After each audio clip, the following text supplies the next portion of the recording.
We are about to board our plane to Europe. Toot toot! I cannot wait. Just taking a train. That's what we're doing. We're at the train station. Toot toot. Toot toot. Aero train. Yeah. So it's really exciting. A bunch of the shows are already sold out, but we still have a few tickets, including some extras in Edinburgh that we've just released, as well as Belfast, Dublin, Birmingham, and London. We'd love to see you at all of those shows. And then after our Do Go On tour wraps up, Matt's sticking around for a little bit longer to do some Who Knew It and some stand-up shows. That's right. And you're joining me, Dave, as well on at the London show, doing the Who Knew It. And we've also got special guests at each show. The Lawmen are coming along to that one. Then also doing Leicester and Edinburgh. I absolutely can't freaking wait. Never been to Leicester before. Really excited. Got some cool guests. Haven't been fully locked in yet, but they sound like they're going to be sick. So if you want tickets to any of these shows, go to dogoonpod.com and we'll see you there. To make switching to the new Boost Mobile risk-free, we're offering a 30-day money-back guarantee. So why wouldn't you switch from Verizon or T-Mobile? Because you have nothing to lose. Boost Mobile is offering a 30-day money-back guarantee. No, I asked why wouldn't you switch from Verizon or T-Mobile? Oh. Wouldn't. Because you love wasting money as a way to punish yourself because your mother never showed you enough love as a child? Whoa. Easy there. Yeah. Applies to online activations. Requires port in and auto pay. Customers activating in stores may be charged non-refundable activation fees. Ryan.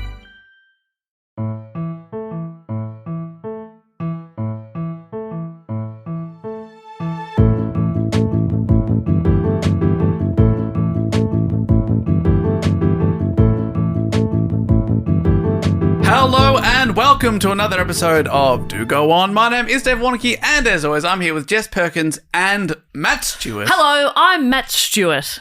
What? Oh, that's thrown me for a loop. I thought I was Matt Stewart. No, I'm it's Jess me, Perkins. Matt Stewart. Oh, cool. Well, I'm really fun and vivacious. So, that feels right. I'm Jess Perkins. Yeah. I'm And vivacious. I'm quite dull. Yeah, you are. Yeah. This does make sense. And I'm Dave. Welcome to the third most requested topic for Blockbuster-Tober/Blowvember 2024 people. We're on the podium. Can you believe it? On the dais. Oh my goodness. Huge. And I think it's unfair to even make it sound like it's the Olympics. It's not the Olympics. It's not the Olympics. Which we have to say legally. Yeah. Because we're not endorsed by the Big O, as Yeah. we call them. We can say the Olympics. The big O is something different, but okay. That's octagonal. Yeah. That's Roy Champion Orbison. racehorse. Yeah. That's Oliver Clark. Big O means a lot of things to a lot of people. But this isn't the Olympics, is that what you're saying? No, because bronze in the Olympics is like a piece of... You may as well hand someone a piece of shit in a bag. Yeah.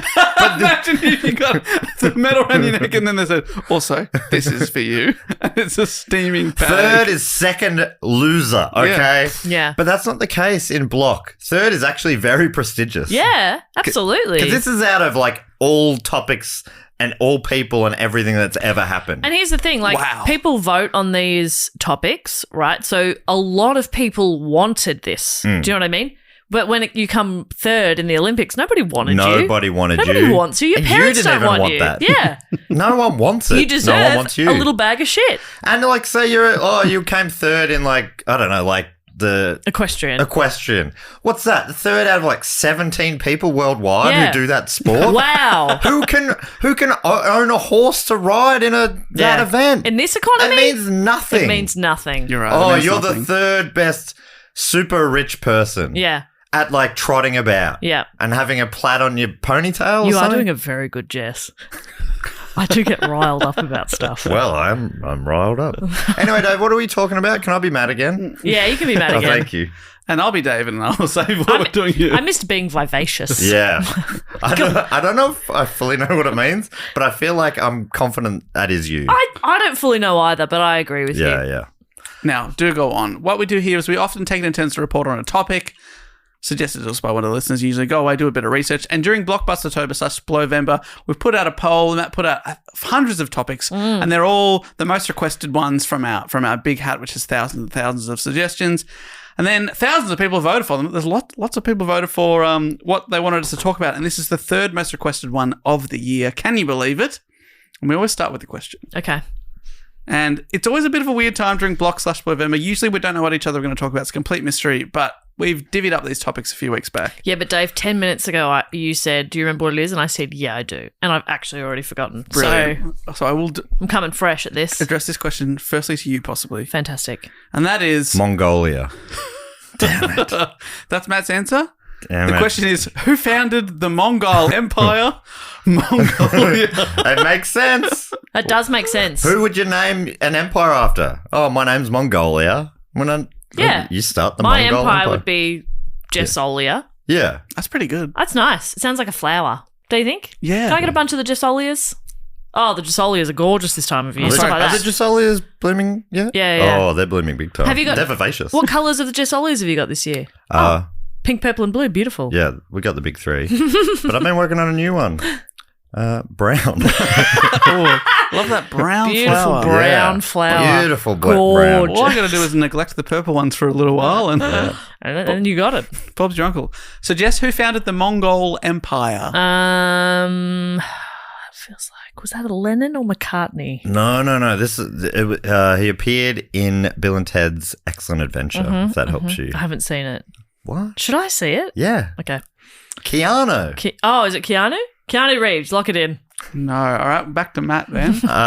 Genghis or Genghis Or Genghis or Khan. Genghis Khan. Which we will talk about the name first of all, but that's who we're talking about this week. Our third most requested topic, a titan of world history. But do you know much about the Absolutely man? not. And that's why I like Block in particular, but also just in general this podcast is I feel like it is often topics where you go, I mean, I know the name, but when quizzed on it, you're like, I actually don't know anything about this person. Yeah. Or about this time of history or anything. I'm stupid. Would you even know how long ago do you reckon it is? Ooh. 83? Yeah. Yeah, what are we thinking? Like 83 BC? 83 BC? You'd actually be closer if you said 1983. That's what I said. That's what I said. I said 1983. 1980, that's what I said. That's what I said. That's what I said. That's what I said. That's what I said. That's what I 12, said. That's what I said. 1283. Yeah, we're in the 1200s. Ooh. Great work there. Somebody's really crushing it today. And I can't, normally you're so dull. Yeah. It's Now, so interesting. the topic of the Great Khan that we will talk about, and I'll talk about how to pronounce this man's name in a little bit. It's been suggested by, unsurprisingly, lots and lots of people. So thank you to anyone who has ever suggested a topic. You can do so via our website, dogoonpod.com, or in the link in the description of this very episode. But these are the people that suggested Genghis or Genghis Khan. And thank you to, first of all, Levi from Hubba Hubba. Get Ooh. out. I'm moving there. Wow. Can I please work remotely from Hubba Hubba forever? It's so good. I love a place name that also has a hand signal. Hubba Hubba. I'll let you at home imagine what Matt was doing with his hands. Thank you They're to imagining some gross Yeah, stuff. I know. And they're correct. Max Grimes from Scarborough, Rob Cranmer from Birmingham, Roy Phillips from Boreham Wood, Max Edmonds from Bristol, Michael Hick from London, Gurav from London, Jamie Alcantara from London. London, love this topic. Michael Welch from Parramatta here in New South Wales. Brian V. Douglas from Portland, Oregon. Bethany from Scotland. Ethan Lee from Brighton. Michael Horwadell from Conshohocken in Pennsylvania. Wow. Oh my God. Bethany Walby from Gretna, Scotland. David Brown from Mount Martha. Gillian Locke from Highfields. Anthony Hanlon from Caledonia in Canada, Dennis Austin from Hamilton, Canada, Michael Hick, another one from London. God. Oh, we're nearly there. Braden Douglas Is from that two Brisbane. different Hicks? Yeah, I think Was it's it possibly the same Hick? It's Michael Hick twice. Michael Hick gets 2 shout-outs. Jeez, Michael Hick is keen on the And Khan. honestly, maybe a little, aggressive in there. Yeah. You know what I mean? Back off, Hick. Like, we get it. Yeah. We get it. You want this topic. Okay? Okay? We get it. Chill. Also, Braden Douglas from Brisbane, Yusuf, aka me, from Glasgow, Ben Plumridge from Peterborough in the UK, Drew Peisner from Los Angeles, and Julian McMahon Hyde from Geelong. Can I say something stupid? Yes. As you were reading those names, I was like, God, a lot of people suggested this. And that's the point. These are our most requested Most topics that are requested, then yeah. voted on as well. Yes. So my earlier comment about my own level of intelligence stands. I think it should too. I think it should stand. I have other values. Dave also said, before he read them out, he said, there's quite a lot of people who suggested this topic. Oh, so now I'm supposed to listen when Dave talks. Well, it's hard because you get lost in his eyes. I know. I think I can either look at him or I can listen to him. I can't do both. Can't do both. Well, listen now because I'm going to start the report. Listen now, great podcast. That reminds me, I might go listen to that first season about Cold Chisel. And I would have just seen him. But in between this being recorded and it coming out, man, I'm so pumped. 50th anniversary tour. Unbelievable. Isn't that wild? Crazy. Exciting stuff. Blockbuster Tober number 3. We have to talk about how to pronounce this topic. Now, I don't know about you guys. My whole life, I've always heard this man was known as Genghis Khan. Yes. Growing up, that's what people said. Absolutely. And I remember he came up briefly on an episode of this a few months ago. And I said, I'd just listened to a history podcast or something that was calling him Genghis. So I said Genghis. And you didn't say anything, but you laughed at me. At. Yeah. Normally we're laughing with each other, but every now and then we are laughing at. I don't remember that. He stuffed that up. Yeah. And I'm like, what an idiot. Yeah. Well, in mass defense, there is no universal romanization system used for Mongolian. As a result, modern spellings of Mongolian names vary greatly and may result in considerably different pronunciations from the original. Most historians I came across, Matt, they're on your side. They call him Genghis Khan. These are European and American historians. Apparently, he is known in Mongolia as Chinggis Khan. Okay. I spelled with a CH. Almost feel like maybe they're who we should go with. You think so? Yeah, that's not a bad thought.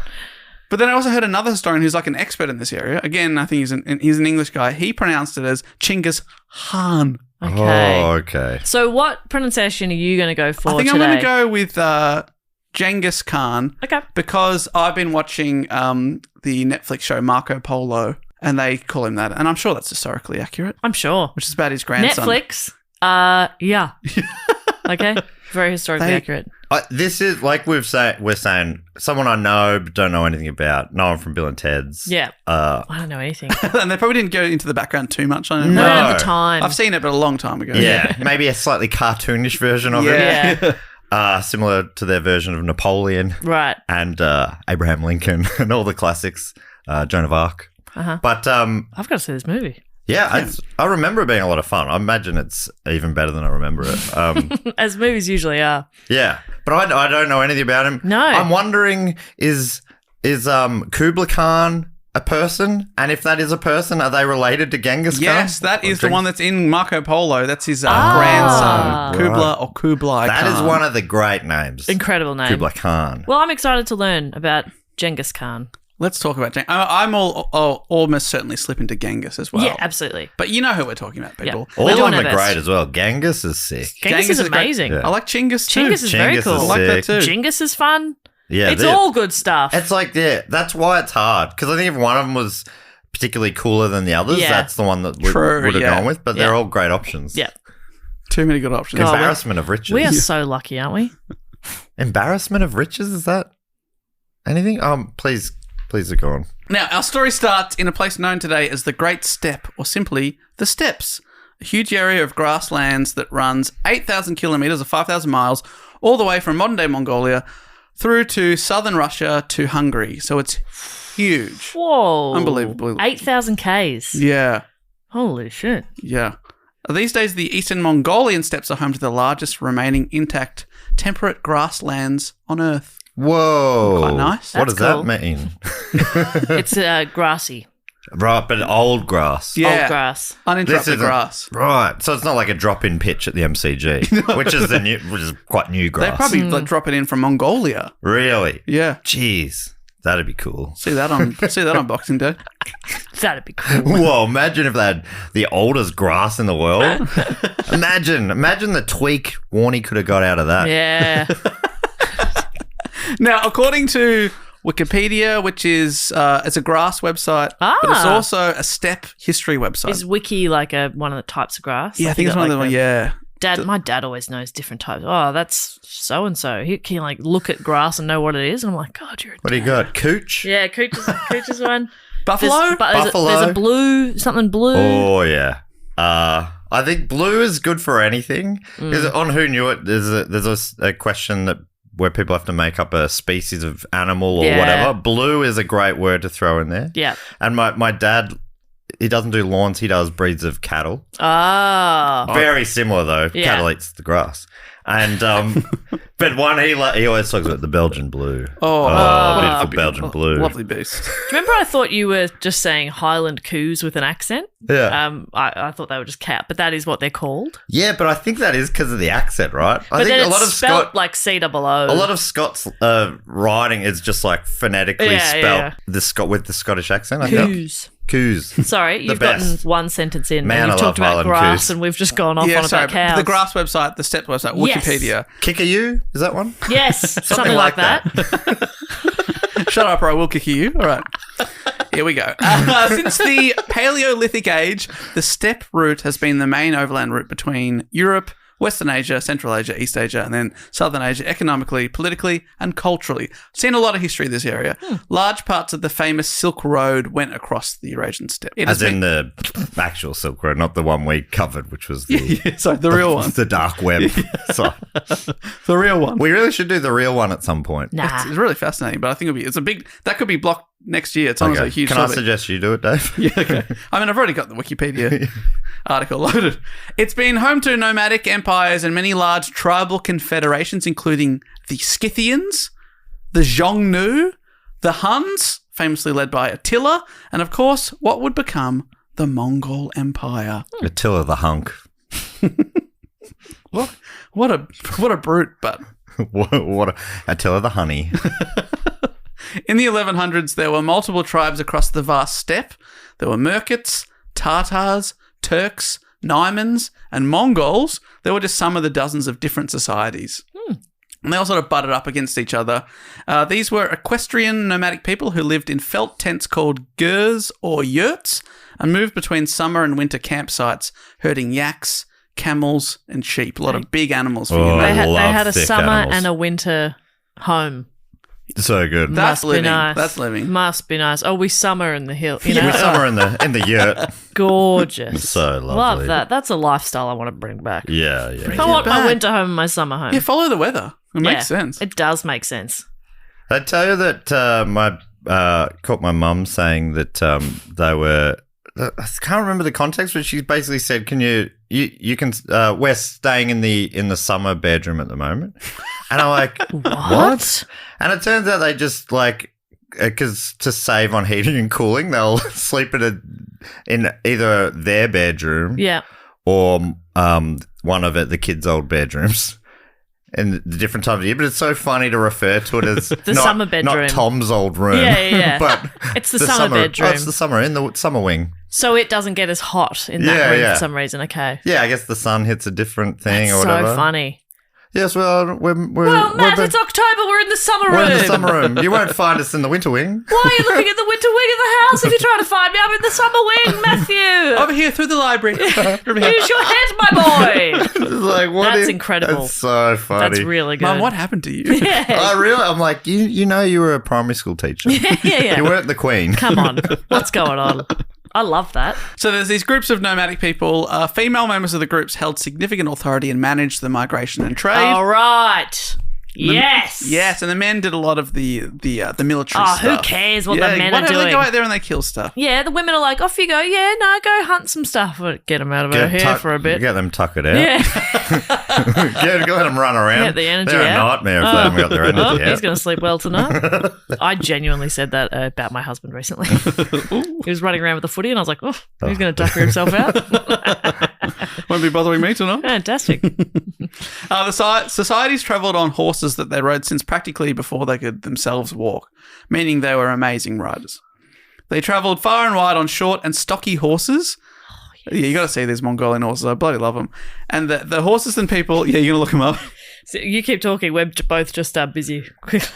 Mongolian Yeah, they're like a lot, horse. they're a few hands shorter than like the average like race horse that you would see on like TV or something now. Bigger than a donkey, but like shorter legs than your classic horse. Oh, They look stocky. And they're perfect for the steppe area or these grassy areas. Oh, I love They're like, these. obviously, they've developed over time to be perfect. Beautiful horse. That's a beautiful horse. And I'd feel more comfortable riding one of those because you're not quite as high off the ground. Yeah. Less, But they still feel difficult. strong. You know, I trust it could carry me comfortably. Yeah. I don't have to feel self-conscious about that. But I'm not like 6 feet off the ground. Love that. Hey, so they're short and stocky, and the horses and the people must have been pretty tough, contending with weather as low as minus 40 in winter No. and 30 degrees Celsius in summer. Okay.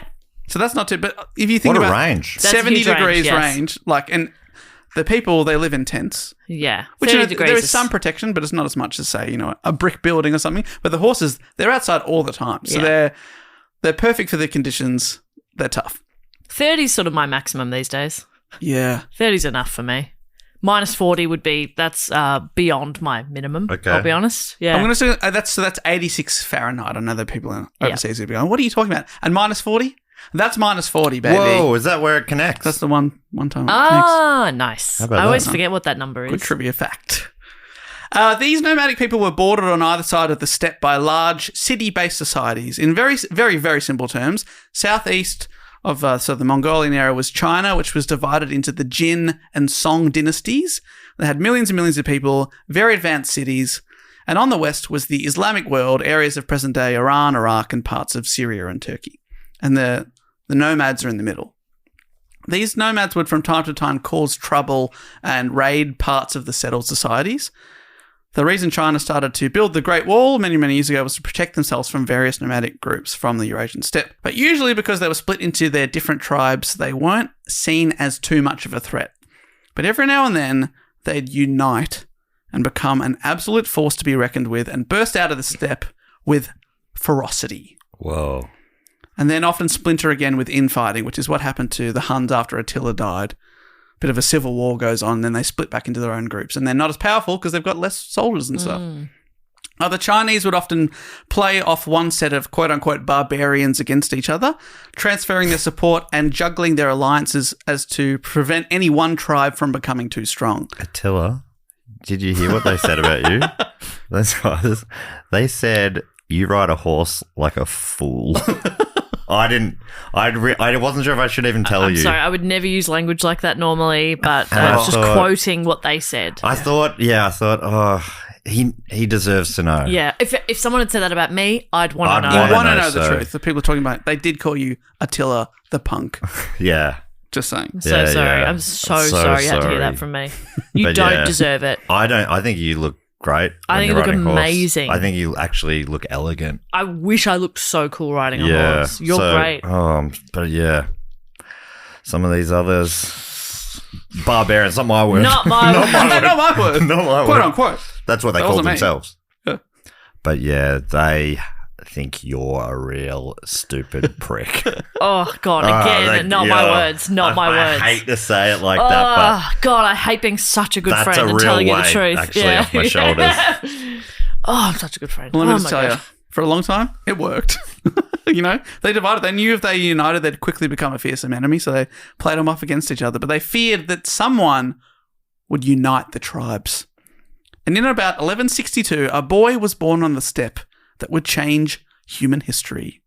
This boy, who would remain illiterate his whole life, would against the odds become history's greatest conqueror, assembling what would become the largest contiguous empire in history. I am, of course, talking about Temujin.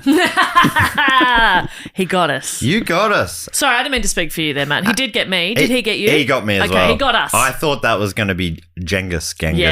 Genghis Well, what if I told you Khan. that Temujin and Genghis Khan are the same person? Oh, he got us again. Sorry, again, I spoke for you there, man. He Whoa. got me again. Did he get you He again? got me again. He got us again. He got Yeah. me again. Dave. Dave. Sorry. That's my Dave. last one. Dave, I have Or is always it? trusted you with my life.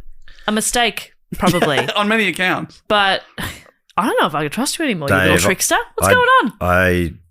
I really didn't want to have to say this, but Jess has been calling you a prick behind your back. Hey. I would want to know. Hey. I would want to know. Matt, I've been calling him a prick to his face. Okay. That's true. This is not news to me. honestly, it's actually way nicer than what you said to my face. That's polite. Prick. I'd kill to be a prick. So Temujin would grow up to be given the title of Genghis Khan, which probably, it's not 100% known, probably means the equivalent of something like universal leader. Oh, So it's like a title, not a name Yeah, per and se. then from then on, like, people after him, let's Kublai Khan, Okay. Give me these actual name again, please. Temujin. Temujin. I That's like pretty it. good. Temujin Perkins? Oh, That's nice. that is nice. That's nice. I like is that a lot. That's cute. Temujin Perkins. Temujin, dinner's ready. You know, fun stuff like that. Put it on the list. Temujin. And for For someone... dogs. I'm saying this is a dog I'm Oh, talking that's about. the best dog name I've ever heard. German Shepherd called Temujin. That's very good stuff. Heel. And for someone who, like I said, would change human history, we don't know that much about him. It's a bit of an Alexander the Great situation where there's lots of sources we have, but they're all written after he died. But the crazy thing is, unlike Alexander, this is less than 1,000 years ago, so more stuff should be known, especially about someone so famous. He's one of history's greatest enigmas. We don't even know for certain what year he was born, possibly around 1162, or some say 1167. Okay, big difference. Big difference. You know? And it's kind of fun actually for us doing a podcast now that there isn't a lot known about, you know, about this person because we can make it up. Yes, that works out so well for Isn't us. that so fun? I can confirm, just so you feel better, the man is dead. Okay. He's not going to come for us. Okay. Great, perfect. I mean, if he was alive, I think I'd know who to ask about him. Yeah, and I wasn't going to Hey, make what up. year were you born? He's like, it was ages ago. Ages ago, I don't know, I man. don't know. I wasn't Bit going to make up rude. slanderous stuff or anything. Like, I wasn't going to say anything that he'd be upset by. I was just going to make up, like, his favourite colour and stuff like that. Yeah. What do you Oh, reckon his what's that? favourite colour is? Green. Oh, That's a pretty yeah. good one. Like a lovely teal. Yeah. Whoa. So like the green you've got on there, it's almost like a bluey. It's like a foresty, but also a bit tealy. I reckon that's it. Yeah. Most of what we know about him is recounted in what I think is such a badass title, The Secret History of the Mongols. Yeah, that rolls. Which is such a badass title. It was written after Genghis died. It's the oldest surviving literary work in the Mongolian language. It was written for the royal family as a sort of family history so they would know where they came from, and it was supposed to be secret from the everyday people. For that reason, we've got to take it with a grain of salt. You know, it's like I love salt. you want to talk about your family, you're probably not going to say too many bad things. Having said that, it's not fully universal in the praise of the Khan. It notes that he was afraid of dogs. We do know that. Okay. Now I have Afraid of dogs. less respect for him. Yeah. Oh, you don't like people who are afraid of dogs. No. Like, it's a fear isn't something you can control. I was scared of dogs, so no, can't hold you against that. That's fine. Can't hold you against Shut that. up. She said it wrong. Shut up. Everybody, she said it wrong. Shut up. I noticed. Oh, I hate you. I say every phrase perfect. I've got an embarrassment of riches. That sounds I like think it it's might be. something. I think you're right. But what? Yeah. Yeah. I don't think I was said it in the right context. God no. No. But you rarely do. It also questions the possibility of his son Yoki's illegitimacy. Yoki. Yeah, I think it's a y Yoki's with so a J. good. Another fantastic Could name. be jokey. Oh, that's cute as Yoki's shit. a bit jokey. I like it a lot. Jokey or Yoki, both good. Yeah. Yoki, great name for a chicken. Ah! This is Man. my chicken, Yoki. Yoki. I like that. Yoki Ono. I don't know. Just having a... No bad ideas. No bad ideas. Hey, and AJ will fix in the edit. I think anyone who thinks this is tedious, Yeah. just remember It's AJ's fault. AJ edits Yes. out what is tedious, or that's what we ask him to do. Yeah. So, If this is left in, this is good stuff. according to AJ, not According to me, to AJ, I not would to have cut us. this This out. is So that's the main sort of source in some ways, but other parts of this part of history are backed up by Chinese and Islamic scholars who found themselves on the wrong side of the Khan. Uh-oh. But because the sources are all written in differing languages, this has been another barrier to historians getting the full picture of the Khan. And so over time, it does still evolve. When people go, oh, the Persians wrote this, oh, the Chinese wrote this, and then now it's all translated, hopefully into similar language, we can know more and more about him. But for now, Temujin is just a harmless baby. Just a little boy. Or is he? Oh my God, Dave, you just keep this coming. I can't keep up. My heart is racing. The story goes that he was born clutching a blood clot the size of a knuckle bone. Oh, I feel like that's somewhere deep in the back of my brain that maybe I'd heard. That's disgusting. You've heard that? What? Possibly indicating the bloodshed that his life would bring.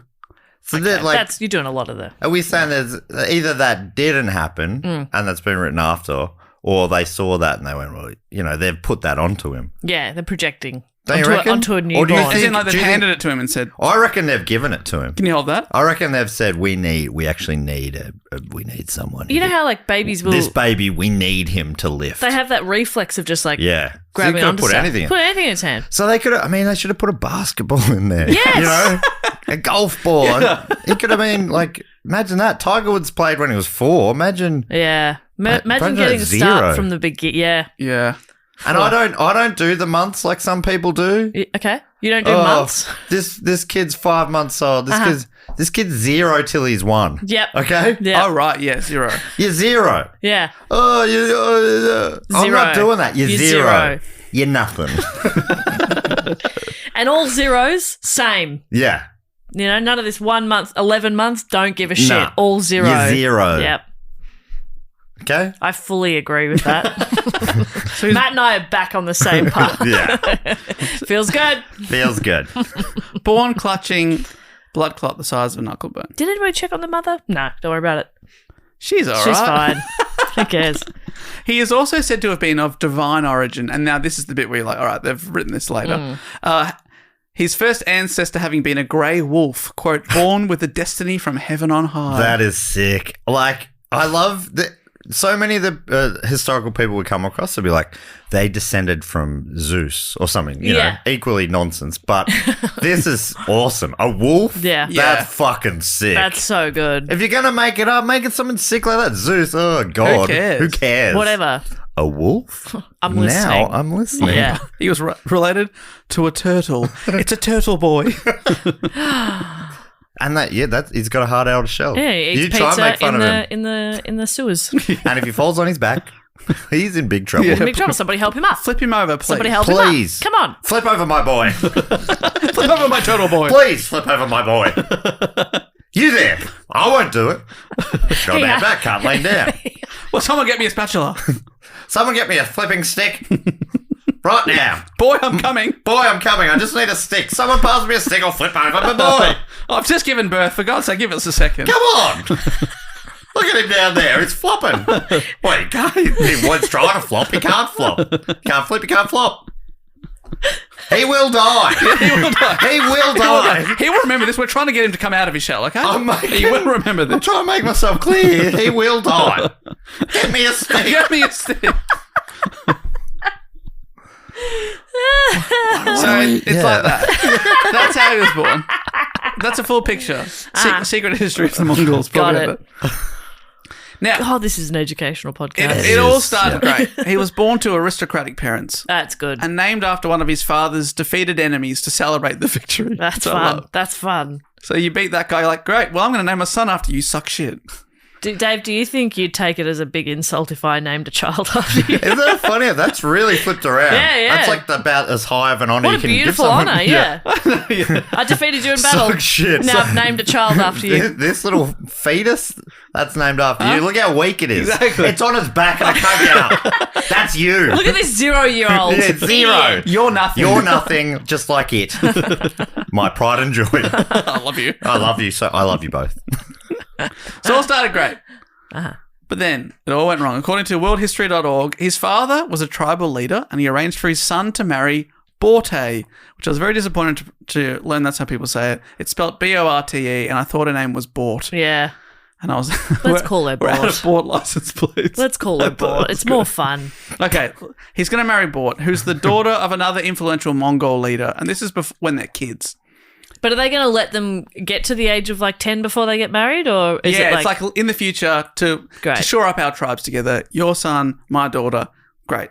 betrothed? So bring them together. But before this plan could come to fruition, Temujin's father was poisoned by a rival. Whoa. Temujin, depending on when you think he was born, was only 9, possibly 12 years old at the time, and so he could not maintain the loyalty of his father's followers. Oh. As a consequence... I'd be very loyal to a 12-year-old. Yeah. Do what I say! You got it. You got it, Chief. Sure thing, If boss. it was 14, 15, then no. No, absolutely But not. 12? 12. They're still, like, they haven't become arseholes yet, Yeah, right? you Yeah. can just buy them off with Pokemon cards or something. I'll do Easy. whatever you want. Pogs. Yeah, Pogs. Yeah. Get us some pogs. Get us a Pog. A Hey, man, Tamagotchi. want Yeah. to come around and play some Pong? You want a Pog with me? Let's Pog and Pong. Let's do Mario Kart. Your Switch or mine. Yeah. Hey, you got it. You got our attention and you got our loyalty. Yeah. God, some people. Yeah. Jeez. Not loyal to 12-year-olds. But they're not loyal to him. But they also didn't respect him at all because, as a consequence, Temujin and his mother and the other siblings were abandoned on the Asian steppe, left to die. The society were like, "See you later." It is very fun to picture this as a huge step. It's like a stoop. Yeah. Like there's It's babies huge. being left on this stoop. It's like big step. What no one's saying is the step is to an orphanage, which is why it makes sense that a lot of babies are being left there. Has it been a lot of babies? Well, a few. Yeah. He's there. I think he's got at least 2 siblings. So they're left to die. However, the outcast family managed to forage and live off the land as best they could. Well, but I mean, he's got wolf blood. Yeah, he can probably like hunt. He's a wolf boy. He's a wolf boy. So he's kicked out of his tribe, starving with his family. It's all gone wrong very quickly. Formerly they were, their tribe's leaders. Yeah. Temujin was about 9 and his older brother, who was a half-brother, he's 14, Bekta. So already an arsehole. 14. Yeah, exactly. Well, he was hogging all the spoils and not sharing with Temujin or his younger brother, Khazar. Okay, but also, have you, like, this is going to sound weird. I was about to say, have you spent much time with teenage boys? What I mean is, I have a lot of cousins. Anyway, 14-year-olds, have you seen how they can eat? It's incredible. They're growing. Yeah. They're growing. I thought you were asking me and Dave if we have. I was like, we've both been them, Jess. And I went to an all-girls school. Have you guys spent any time with teenage boys? Can you tell me about it? Oh my God, what are they like? I never met one. What are they like? Teenage boys. Yeah, they'll eat a whole loaf of Teenagers bread in general, for breakfast. totally. Yeah. Teenagers in general, but teenage boys in particular can eat. I've talked about this before on the pod, I'm sure, but like my breaks, Yes. the food I ate when Yeah. I was working at a supermarket as a teen was crazy. Yeah. Now I'd feel sick for a month if I did it When now. you do like 2 litres of chocolate milk in a break? I did spew that Strawberry straight milk, up. wasn't it? No, it was chocolate. Chocolate? My bad. A chocolate Big M 2 litre in a 15-minute break. 2 litre. Impressive. Even just the smaller box is like enough. You want a 2 litre 6 bottle. packs of iced donuts. Fuck. Wow. Apple tea cakes. Like a full Yep. cake, you used to eat them like a biscuit. Just like pick them up and you're showing us both hands. You're just moving it to your mouth. Well, chatting with other people in there. It's like Yeah, it's weird insane. stuff. Yeah. Like, also, the kind of person that isn't going to get loyalty from the elders. No, You see because a you're boy- watching them you eat see a a boy eat a full cake like it's a biscuit while drinking 2 litres of I'm milk. not listening to this kid This at kid all. doesn't know anything this kid's about a anything. psychopath. This kid's going to be shitting himself in like 15 minutes. All I'm right, not. you should just keep watching Yeah. him because he's about to shit himself. Lock It's the gonna be hilarious. toilet and see what happens. Yeah. So that's Bekta, the older Yeah. 14-year-old half-brother. I'm defending him because teenage boy, but Hogging all the spoils. So there's 9-year-old Temujin and his even younger brother, Khazar. great name. So they ganged, Such a good name. They ganged up on their big brother, Bekta, and they killed him. Sorry? They murdered him. What Jesus. in the fuck?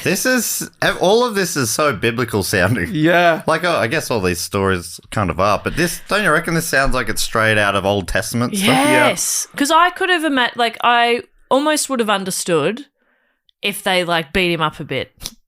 Because when you're play fighting with friends, you don't actually want to hurt each other. When you're fighting with a sibling, you want to draw blood. Yeah. You know what I mean? I know that sounds psychotic, but everybody with a sibling understands.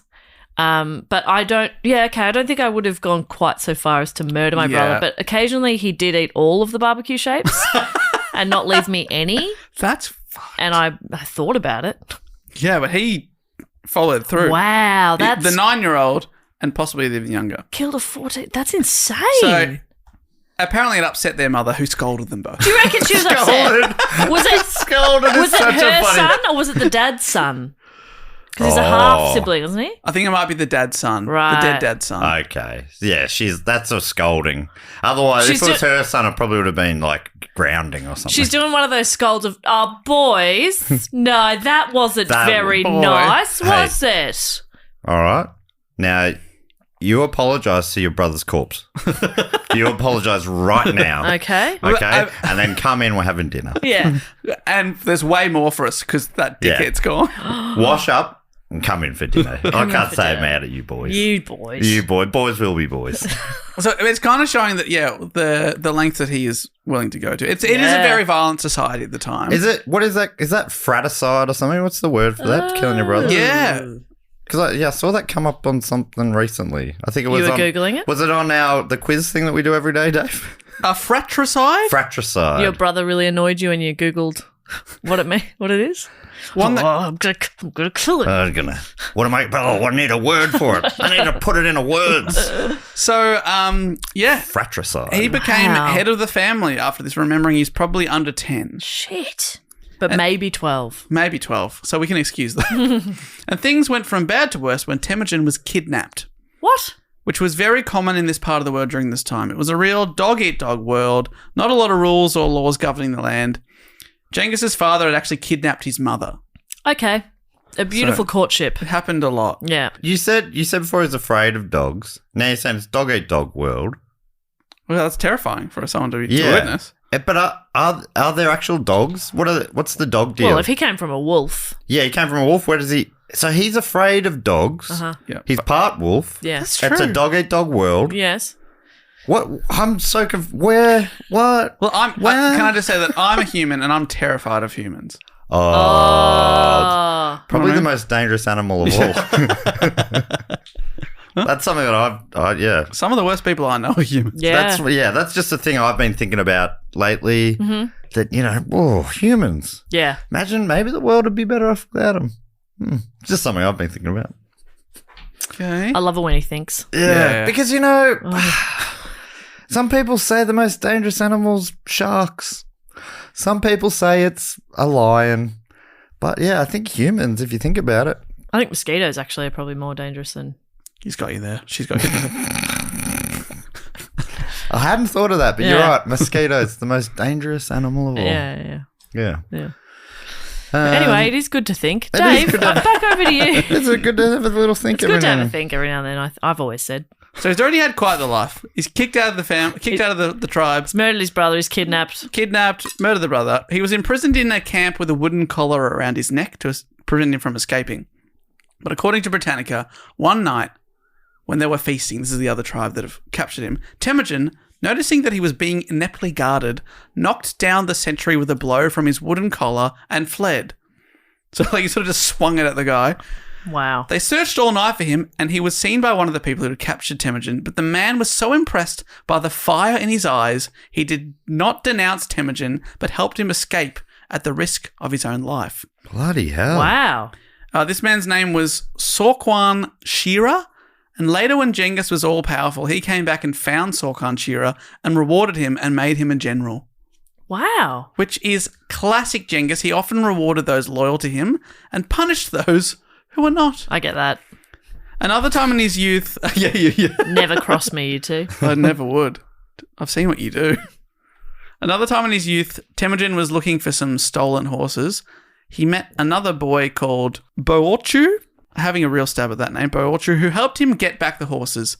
Boorchu refused the reward but left his own family to follow Temujin to become his first nokor, which means free companion, and just sort of followed him around as like, you're my leader now, just showing that even as a kid, he must have been pretty charismatic. Wow.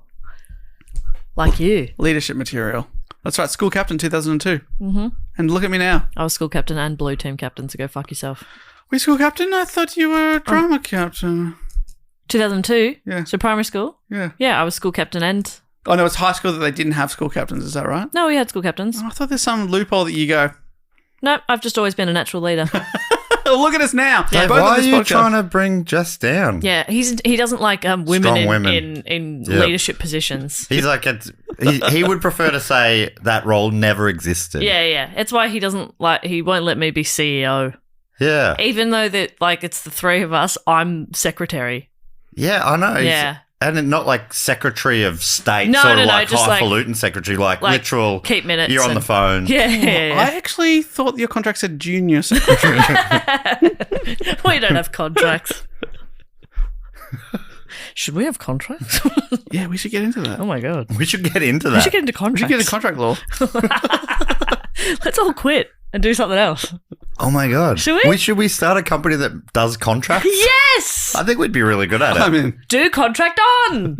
That's fun stuff. Do you need a contract? I think this show just becomes an ad for our contract business. it still goes for 2 hours every week. Around this time, Temujin developed a close friendship with a guy called Yamuka, another boy of aristocratic descent. The secret history notes that they exchanged knuckle bones and arrows as gifts and swore the Underpact, which is the traditional oath of Mongol blood brothers, when they were just 11. And are we not their own knuckles, or are they exchanging their own knuckles? Or I don't. It must not be, yeah, because that would be crazy. knuckles of people they've slain or something. Yeah. It's just a collector. Hey, this is my brother that I killed, Snucklebone. Now freed from captivity, when he was 15, Temujin was able to marry the girl his father had betrothed to him all those years earlier, Bort. We love you, Bort. I love you, Bort. This is my wife, Bort. So he married her. I mean, that's kind of appropriate, right? Bort. I married at 15. I thought 10, so 15's pretty 15's good. pretty good. But Bort was soon kidnapped by the Merkits. In retaliation for Genghis's father, who had abducted his mother years earlier from the Merkits. Okay. Right. And he's a bit like, well, I didn't want that either. She's my mum. Yeah. And now you're taking my wife. Fucking hell. Yeah. Yeah. Fuck up a Two break. wrongs don't make Exactly. a right, guys. Yeah, 2 kidnappings don't make a right. Yeah. Meerkats. Whatever your name was. Oh, Merkits. Merkits. Sorry, I was like, Meerkats. who? Meerkats. But I'm also thinking Merkin. Merkin, yeah. Yeah. Yeah, it's unfortunate. I'm great. picturing meerkats with merkins. We should make a children's book. Meerkats with merkins. You We like are it? having so many good business ideas Yes, today. we are. Should we just be a business podcast? Yeah. Yes! Let's just be They a do business really generator. well on TikTok. Oh, great. Do they? Business podcast? Yeah! Do they? Can Hi, we- hi, TikTok, it's me, Dave. Woo! We should give out like finance advice. Yeah, and tell people about how to hustle. Yes. Get up early Yep. I work 16 hours before 6 a.m. before breakfast. Then I start my second day of the day. Wow. Yeah. Yeah. I get 4 hours of sleep My second day of and the I'm on heaps of steroids. Yeah. That's awesome. Yeah. That's living. Yes. Here's And the I thing. spend most of my time inspiring. I as know well. I know we've derailed a lot today. I can imagine you're not even like you're like a quarter of the way through. Not even? No, Okay. actually, it's probably about 25%. We're going to do a quarter. Fucking hell. That was a weird. Unbelievable mansplain over there. No, I was trying to agree with you, but I just misspoke. Please continue with your derailment. Unfucking believable. But you know when I think of I think Billy Connolly said something along these lines of like, you know, people saying you should switch to like a whole grain bread instead of white bread because, you know, it'll add years to your life. And he's like, yeah, but at the end of my life, like I don't give a shit. So sometimes when I get like TikToks that are just like, do this, this and this and cut out sugar and never have this and, you know, because it'll add to your life. And I'm like, yeah, but at the end, like I don't care. I'd rather have a really good time for a shorter amount of time. You know what I mean? Whoa. I agree with that too. Yeah. And that's why we have cocaine for lunch. Yeah. Cocaine Fridays. Which is every day. We go every day Friday. So. Yeah, every day because we wanted to have a fun, like, free dress kind of vibe. That's why Casual Jess Friday. is able to work 16 hours before breakfast, Yeah. is because our one day is 7 days. She's actually quite lazy. Breakfast is like 4 days in. Yeah. Dad, do you want to go on? Yeah. So his wife, Bort, has just been kidnapped That's by right. the Merkins. Or Merkins.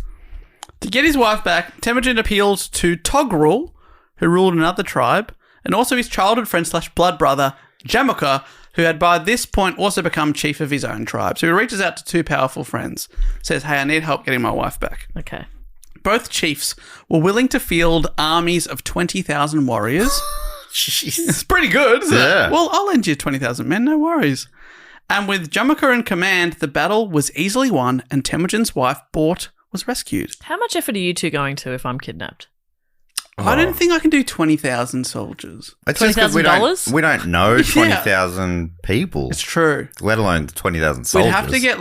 We'd have to get on the pod and say, hey, everyone, Jess has been kidnapped. Yeah. We need a bunch of you to like be soldiers. They wouldn't do anything. I reckon they would. Do you reckon? We got a few. We got a lot of psychos that listen to this. Oh, you want me to fight a war? I'm in. Get me in. Yeah. Okay. Well, good to know. Yeah, we'll do that for you. For sure. We could assemble an army. So sorry, you're just saying I'm kidnapped and you're doing the podcast, is what you're saying. Yeah. What, to save you? Yeah. You know, we'd still tell a story from history. Of course. Gotta give the people what they want. Still come up with a business idea. We'll still, sit back and research a topic for a week before, recording the episode where we try and save it, which might not come out for a month, depending on where we are in the cycle. Yeah, if we've got a bit of a buffer. We wouldn't bump it forward to get the message out there. You wouldn't record a pre-roll or anything to go on previous episodes. Yeah, hey Jess, if you're listening to this, we really should we know save. you've been kidnapped, and if anyone else hearing this, she's probably fine by now because it's been 4 weeks. Yeah. By the time you're hearing this, we assume. And we don't want to, I don't think we should waste pre-rolls on things that aren't letting people know about tours. Yeah, that's true, actually. Because if people start skipping over it because we're using and abusing that space, then that's a bad business decision. Just, Jess is missing. Yeah. I forgot the milk today. Yeah. That sort of stuff. Yeah, no, I do know what you mean. Yeah, it's fair enough. Things that equivalently don't mean much. Yeah. Well, I'm just going to have a little time out then on the mic, and Dave, please do go on. Honestly, forgetting the milk, that can ruin your day. That can ruin a day. Jess going missing, that could put a dent in the day. Yeah. True. If it's a Thursday where we have to record, and then you're like, great. Oh, great. Now we've got to get a last-minute guest instead of having Meso's free. Yeah. So Bort was rescued. Great. Must be nice for Bort. She was pregnant when she returned and soon gave birth to a son named Yoki, who I mentioned at the start. Although Temujin raised him as his own, questions over his true paternity followed. Okay. And they continued throughout his whole life. In total, Temujin and Bort had 4 sons and 5 daughters together. That's so many kids. So many kids. How many kids is that? 9. That's too many kids. Do you want to, as a percentage? Yeah. Do you know? So sorry about that. Dave, do you know? Do you know about the time frame? Like, It's a bit blurry. I think the wife Bort was away for quite a while. Like 9-ish months, or Yeah, came back. So it was. I think it was a bit like, oh, away for 7 months, maybe. Away for 10 months, getting unlikely. Yeah. If I know science, and I do. Or she was like kidnapped from the wedding. Yeah. And then came back pregnant. You'd be like, But I think there's whispers about it. But then if Genghis ever heard it, it would be like, "Are you questioning my son?" And then people be like, "No, of course oh my not. God, no, Of course not. Whoa, It looks just like you. Beautiful boy. lovely boy." The followers of Temujin and his blood brother Jamaka camped together for a year and a half, during which their leaders reforged their underpact and slept together under one blanket, according to the secret history. That's how close they were. Okay. They shared a blanket. Sure. I hope it's a big blanket because that would be really annoying. We would never share a blanket. What? Nah. You can go fuck yourself. What if it was really big? How big? The size of 2 beds. Yeah, okay, we can share. Yeah. But don't hog. I never would. But all good things must come to an end, including the beautiful blanket-sharing friendship between 2 blood brothers, Temujin and Jamaka, who had a falling out possibly over a cryptic remark made by Jamaka on the subject of where they should camp. We don't know, but Temujin split and started gathering his own following. So it's probably some sort of offhand comment that broke up this friendship. And this is one of the things that's like, wow, this changed the world. The secret history writes that heaven and earth had agreed that Temujin should be lord of the empire, which is very much a thing you write in hindsight. Mm-hmm. There was a power struggle, and Temujin actually lost a battle with Jamaka, and there's a few lost years when Temujin may have disappeared over to China for a while. Not 100% sure what he was doing over there, but he came back and started gathering more followers. His frenemy Jamaka was particularly brutal, allegedly boiling 70 prisoners alive. Ooh. So, Don't like that. And also humiliating the corpses of leaders who had opposed him. No detail of what that is. If it's like, you're so stupid, you stupid corpse. He's putting them in really unflattering outfits. Like, just not good for their colouring, Huh? their body shapes. It's all a bit small Orange? or too big. It looks terrible in orange. Oh, that would be so humiliating. What a prick. And his now opponent, Temujin, proved to be a great leader both militarily and as a unifying force. He took down his enemies one by one, and with a mix of diplomacy, generosity, and his own brutality, let's be honest, to those that defied him, according to worldhistory.org, he managed to unify most of the different nomadic tribes which roamed the grasslands of Central Asia, each one composed of different but related clans, by creating a web of alliances between them. So it's pretty good at getting people to agree to follow him. And this has all come about because he had to fetch his wife. Is that kind of right? Well, that's part of the reason, He yeah. had to pick up his wife. He had to pick up his wife, Yeah. and that got the army thing going. And Yeah. people were like, well, you're really good at this. Yeah. Maybe you should be a leader. And then he split with his mate and started getting his own army. And people were like, we like you better than him. So he started stealing followers. And eventually, there was one final showdown between Temujin and his old friend Jamaica, who faced off in what is called the Battle of the 13 Sides. Temujin won the battle, and Jamaica was betrayed and captured by his own men, who submitted him to Temujin. And due to laws which Temujin came up with, one of which is never betray your Khan, he had the men who handed over Jamaica immediately executed. Oh my He's God. like, I can't trust... he couldn't trust you, so how can I? Yeah. You're out. And they're a bit like, we've made a horrible choice. Yeah. Wow. Jamaica, however, was given a choice to live and join Temujin, but he instead requested to die at his blood brother's hands. He's like, I don't want to submit to you and make you the supreme leader. I'd rather die. Wow. Yeah, I'd submit. Yeah, me too. I'd be like, yeah, man, I'm good. Yeah. Am I cool to go out the back here? Or? Can I just hang at HQ? Yeah. I'll Awesome. just be at the yurt. Where do you need me? Yeah. Mongols didn't believe in spilling blood of royalty or nobility, and thus Jamaica was executed, quote, without spilling any blood. Often they'd seal them up in a box where they'd suffocate or throw them in a river in a sack or something like that. Have them rolled up in a carpet and trampled by horses. Awful stuff. But no blood. But no blood. Yeah. I think getting trampled by horses is pretty bloodless. Bloodless. Yeah. Bloodless, yeah. That's nice. The carpet soaks it all up if there's any. It's a lovely carpet. We didn't spill any blood. No. Yeah, We got a very absorbent rug. We didn't see any blood. It's all wrapped in the carpet. Yeah. With his enemies vanquished and now the sole remaining leader of the steppe, a large assembly called a Kurultai was held in 1206, and it was at this place that Temujin adopted the formal title of Genghis Khan. He was declared the ruler of all those who dwelled in felt tents. The nomads of this world, they all lived in these similar tents, so he was like, I'm in charge of everyone here now. And everyone's like, yay! Being an all-powerful ruler of 1 million people, the Great Khan put into action social reforms and ensured unconditional loyalty to him. He knew he needed a structure if he was to hold an empire together and prevent it from fracturing as it always had in the past. According to Wiki, to break any concept of tribal loyalty, Mongol society was reorganized into a military decimal system.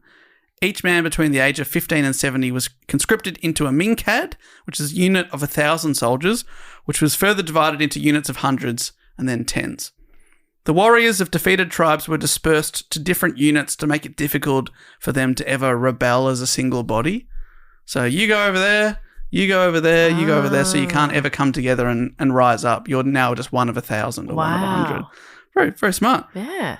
This was intended to ensure the disappearance of old tribal identities, replacing them with the loyalty to the great Mongol state. It is funny, like if you today in today's if that was happening here, you'd be like, oh, that's fucked. Obviously, Yeah. You're trying to get rid of like races Yeah. but this guy, genius. Very clever. One of his other social reforms was his belief in meritocracy, rewarding people based on their skills and loyalty, not just their birthright. He did definitely give his children positions of power, but he also rewarded and respected those with loyalty, skills, and intelligence that he could use. The Khan's ministers and commanders came from some 20 different nations. The most famous example comes from the aftermath of the Battle of the 13 Sides that I just mentioned earlier. During the battle, Genghis himself had his horse shot out from underneath him by an arrow. And after the battle was... Shot at? Shot out. Yeah, I heard shot out. Yeah, I was like, I was thinking a a cannon. I was like, this has been boring so far. But this is about Now we're getting exciting. somewhere. Yeah. Now we're getting to his cannon shooting horse phase. No, as in he was riding the horse and then it got shot and he was thrown off the horse. Wow. Or possibly he was shot himself with the arrow, but it would be embarrassing for him to admit that. So he said, my horse got shot. And after the battle was won, he asked his foes, who was the man that shot me with the arrow? And a man stepped forward and said, I did it. And Genghis admired the bravery of such a person. Then the man said if Genghis spared him, he would pledge his life to serve the great Khan. Genghis accepted and gave the man the title or name of Jebe, which means arrow. Oh. Okay, that's pretty cool. Jebe rose to the ranks to become one of Genghis's greatest and most loyal military generals.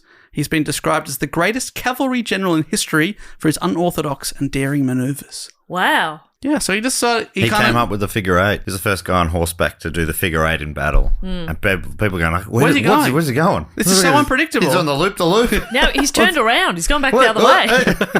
What the fuck is he doing? Yeah, never got defeated. Amazing. His he own got dizzy, but... Yeah. His own soldiers are like, why is he coming back here? Yeah, no one knew what he was going to do next. It's all part of it. But if they paid any attention, it was the same thing over and over. Yeah. Whoop, boop, boop. Is it him that did the flying V as well? He was, he triple deked it as Solo well. flying V? Yeah. Oh my God, he's coming at me in a V formation. How is he doing it? Mighty Ducks was actually based on his life. Yeah. They changed a lot of things through the pre-production process. Yeah, Hollywood rewrites. Yeah. It went from guy on a horseback in the 1200s to underprivileged kids playing ice hockey with Mr. Bombay, who was sentenced by a judge to coach a Little League hockey team.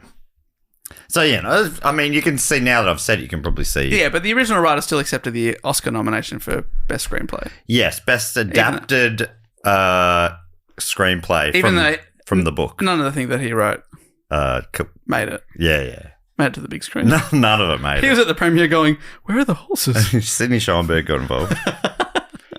We need a hockey team. We got a hit. Give me a hockey team. You got a hit. Another innovation was the development of a postal system where horse-riding couriers could quickly carry messages across long distances and who were provided with regular stations for food, rest, and a change of horse. I think it's like every 30 miles or so they'd have another post and it would just be delivered in a series of these 30-mile increments. Basically, inventing the postal system, this turned out to be hugely beneficial during military campaigns across the vast steppe, which became so big, and apparently this is revolutionary, but it would still take a month to get a letter from one side all the way to the other. Even though they would someone would ride 30 miles, deliver it, a new person 30 miles, just constantly, 24/7, but it would just take so long because that's how big the empire became. And you said before, the largest contingent? Contiguous? Or does that mean like one continent? Or it's all in one block, right? Like with the British Empire, might have been bigger, but British Empire split by oceans. Pips it because it's across multiple continents and countries, yeah. But if it wasn't for the Brits, it'd be the biggest ever. Wow. That's wild. It's huge. Yeah. The Mongols were shamanistic themselves, believing that the spirits of nature and their ancestors inhabited the world around them. They believed in the god Tengri, the blue sky or eternal heaven, and this protector god was thought to have given the Mongols their right to rule the entire world. But having said that, Genghis Khan is famous for allowing religious freedoms in his empire, which was to grow so large it encompassed many religions. He was like, as long as you're loyal to me and pray for me, then you can believe whatever you like. Yeah. Okay. I think that's good. Yeah, it's nice. Pray to what? Yeah. You pray to all the gods, all your gods. Yeah. For me. For me. On my behalf. That's great for me. That's cool. Hedging my bets. It totally is. So British historian David Morgan wrote, the Mongols believed in taking out as much celestial insurance as possible. It's like, I might be, barking up the wrong tree here, but if you're, possibly going up the right one, if you're sort of getting a good word in for me with the real God, I appreciate that. Yeah.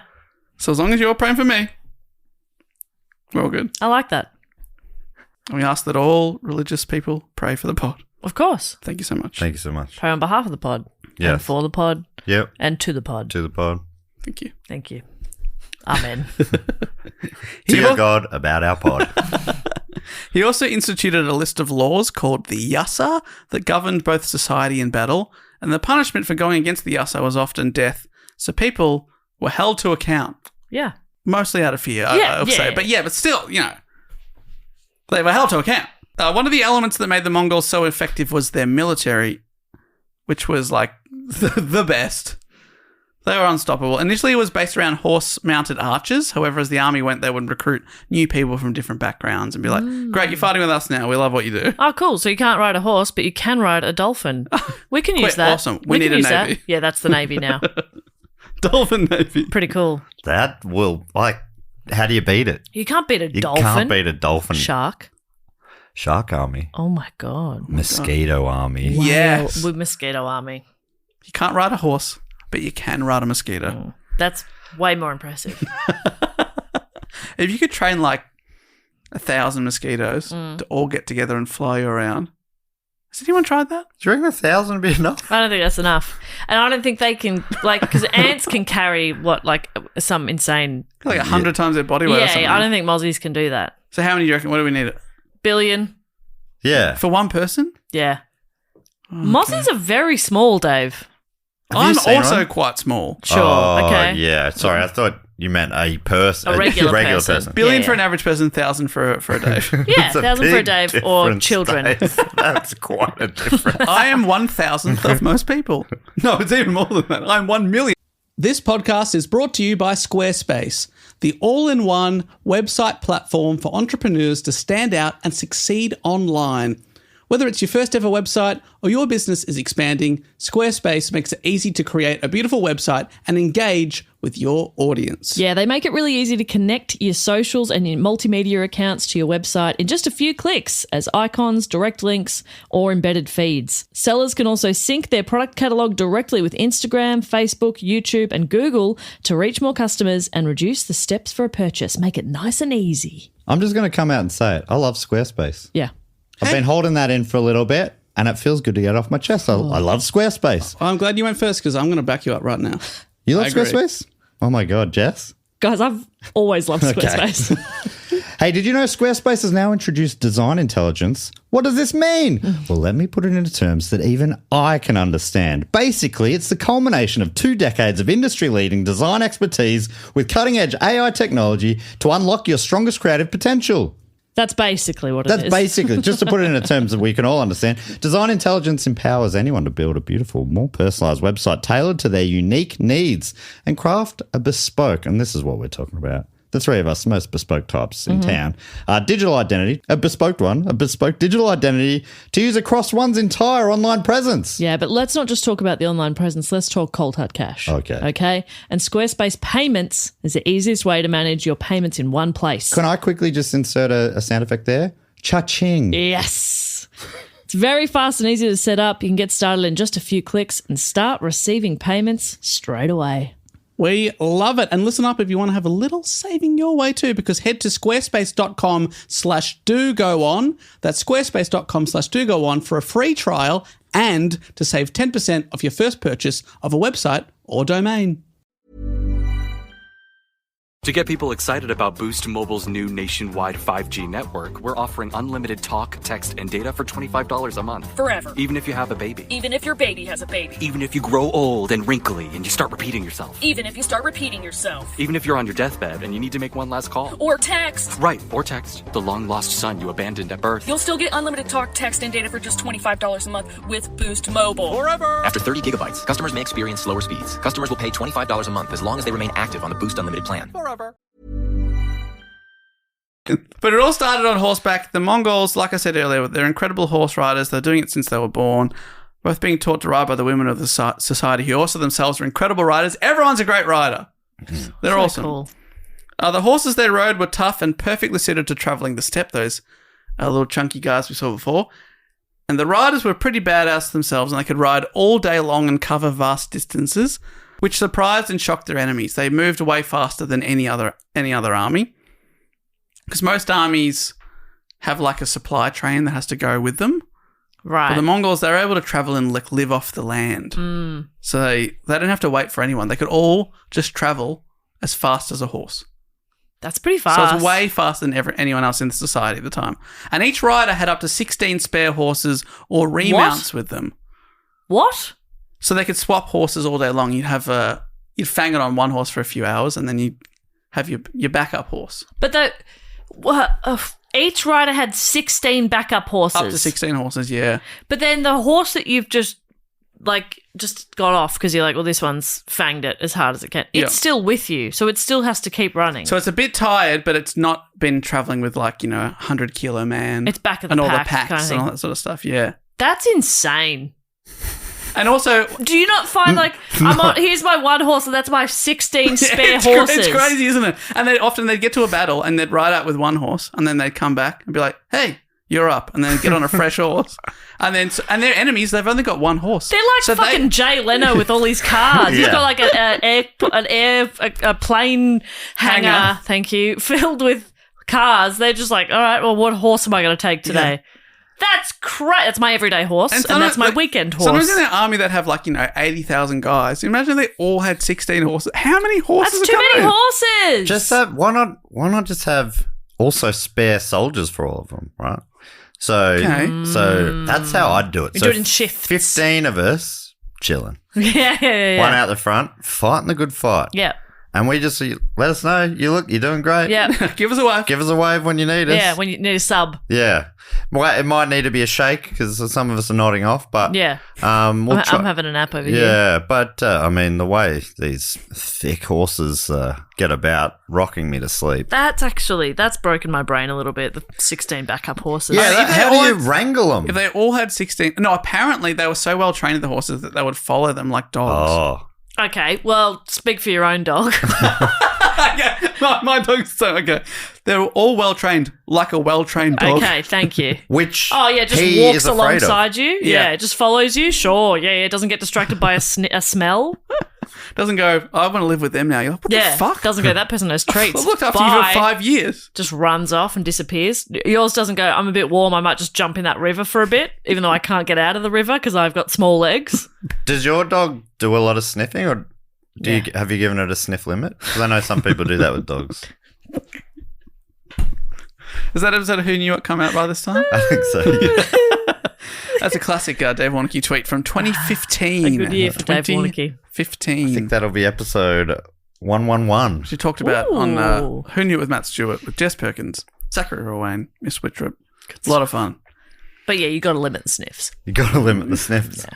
Yeah. You can't get anywhere. Yeah. Just blow sniffing. It's like, all right, you get one more after this. Sniff and that's it. So don't waste it. Yeah, enjoy it. My wife's got a family friend who heard it in a radio interview once, and that still talks about it, that dogs need a certain amount of sniffs per day or they could get depressed. Oh my God. Whoa. And I can't remember how many it is, but that's so funny that back in the day, I'm putting a sniff limit down. Yeah. But whoa. We need to raise the sniff limit. Yeah, we need a sniff floor, not a sniff ceiling. I think of it like it's his social media. Okay. Like it's how he's kind of like seeing what's happening in the neighborhood, seeing who's been at this tree. Oh, right. So I'm like, all right, fair enough. I have already had a bit of a scroll on social media this morning. You can have your social media. I've had it referred to as a wee mail. Oh, that's good Bit of stuff. fun. That's good stuff. Bit of fun. But now I'm concerned I'm rushing him too much because usually we're walking to get coffee, and you know what I'm like when I haven't had my coffee. Oh my God. Red zone. Exactly. And so I'm like, all right, let's go. Let's wrap this up. Am I making my dog depressed? Probably. According to this radio interview. It doesn't feel good. According to this radio interview that Dave heard about third hand. Yeah, it is literally third hand. It's very funny. So they're great horse riders. They've got heaps of horses. Very obedient horses that follow them all the time. No great, problem. lovely horses. They're also incredible archers. Again, training from a young age to fire large and powerful compound bows. They could shoot far and wide. They could fire up to 12 arrows a minute. What? Which is what? Every 5 seconds? Yeah, you see it so you're sort of doing it like Hawkeye. But apparently I've seen TikToks or whatever saying that from real archers, they're like, that's not possible. There's something he's doing wrong or something. Mm-hmm. And then other archers in the comments, of course, I don't know if you've been on TikTok, say, actually, no, I think what he's doing, if you are using the swift and old European technique, then that is totally legitimate or whatever. And how do those people feel about the Hulk and Thor, the god of thunder, and Captain America, who was injected with a serum and now can't die or something. Naturally, it wouldn't be that shade of green. I think it would be a darker shade or anything. I know they say, my speciality is archery. I'll step aside and let the scientists take over this, but I do have some doubts about. I understand. Okay, watching a movie recently that was set in Sydney, and they leave to go pick up flowers for the wedding, and they've gone back into the city to pick up flowers, and we're like, why are they going into the city to buy flowers when they're clearly staying out in Bronte? That's one thing, because it's unnecessary. There's no florists nearby. Ridiculous. Yeah, that's a fair enough criticism. No, but it's a movie that's not fantasy. Do you know what I mean? But when you're watching the Avengers going you do genuinely think what you said was worth saying out loud? Absolutely, yeah. Was it worth making that 12-minute video about? If you see here, I've just gone on Google Maps. There was at least 4 florists within 1 kilometre of them in Bronte. Anyway, Dave, do go on. So these are the real. They're all Hawkeyes on horseback. And we have no problems with Hawkeyes. We have no issue with that. Oh, great, good. We think I 12... thought I'd said something wrong because I haven't seen any of those movies. So no, we're saying 12 a minute is fine and normal. And they were such good archers, they could shoot a bird out of the sky. They're incredible. They're trained to also time their arrow shots to be taken in the brief second whilst their galloping horses' hoofs were all off the ground. Wow. They can, time it. Isn't that's unbelievable? That's that still blows my mind that they figured out how to, in Second World War, I guess, make the gun shoot between the propellers. Unbelievable. What? Yes. But that's a machine. These are humans. Yeah. But still, I still can't behaving believe that. like machines. Yeah, that gun thing is so wild. Wild. And the soldiers were crazy loyal, mostly because of the laws I mentioned before. They had no option. The strict code that governed them to work together with their unit. If one person from a unit retreated early, all 10 were executed. If one Mongol... Yeah, so it's like... If you don't own up, we all stay in at lunch. All right? Who threw that? Who threw that? Except it's... If you don't own up, we're all dead. Yeah, we're all dead. I'll kill all of you. And if you do own up, well, I know who it is, so you're all dead. That's right. And if you dob someone in, I don't trust you. Yeah, you're all dead. dead.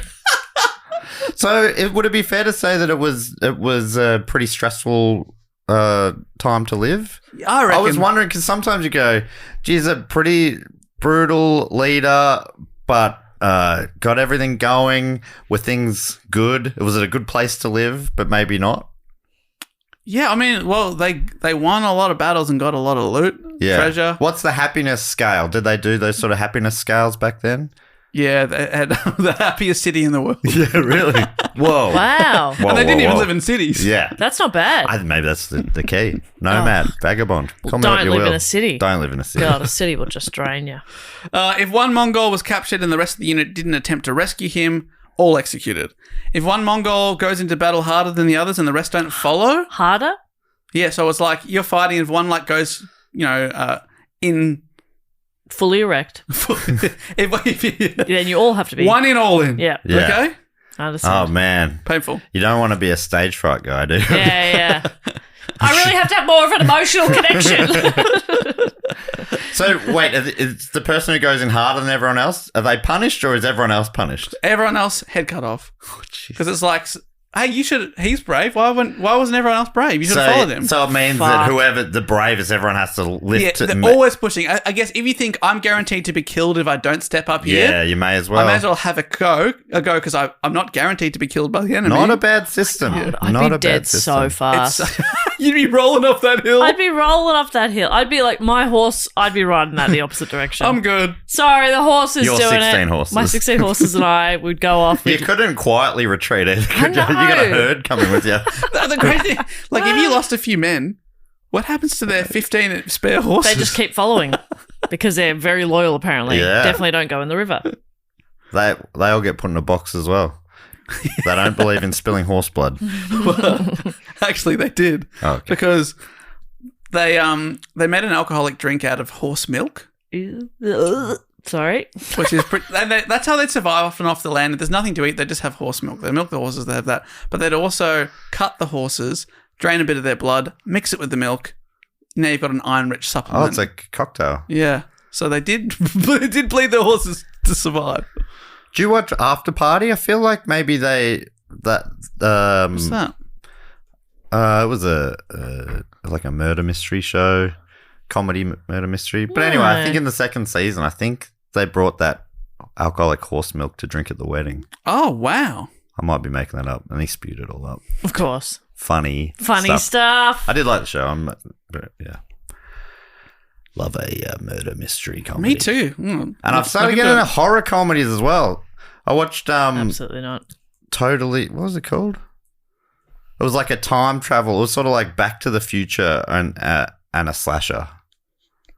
Well, not really a slasher, but like a guy in a mask killing people. Right. I don't really know horror terms, but that was fun. Okay, I've just looked at the After Party, and that is an all-star cast. Yeah, you haven't seen it? I think you'd really enjoy it. I'll give that a watch. 2 seasons, I think, so far. Okay. Yeah, what's the main guy? He's from Detroiters. Real funny guy. Sam? Could well be. Could be. Anyway. Sam Richardson. Thank you, There Sam you go. Richardson. So they're this perfect fighting machine that work together so cohesively and so quickly with such ferocious discipline that they often destroyed enemies with way more troops than they have. Kind of like often outnumbered, never outgunned. Right. Just because they believed or Yeah. they knew failure was not an Yeah, option. exactly. Well, we better succeed here. They're never out-horsed. That's Never. for sure. Never out-horsed.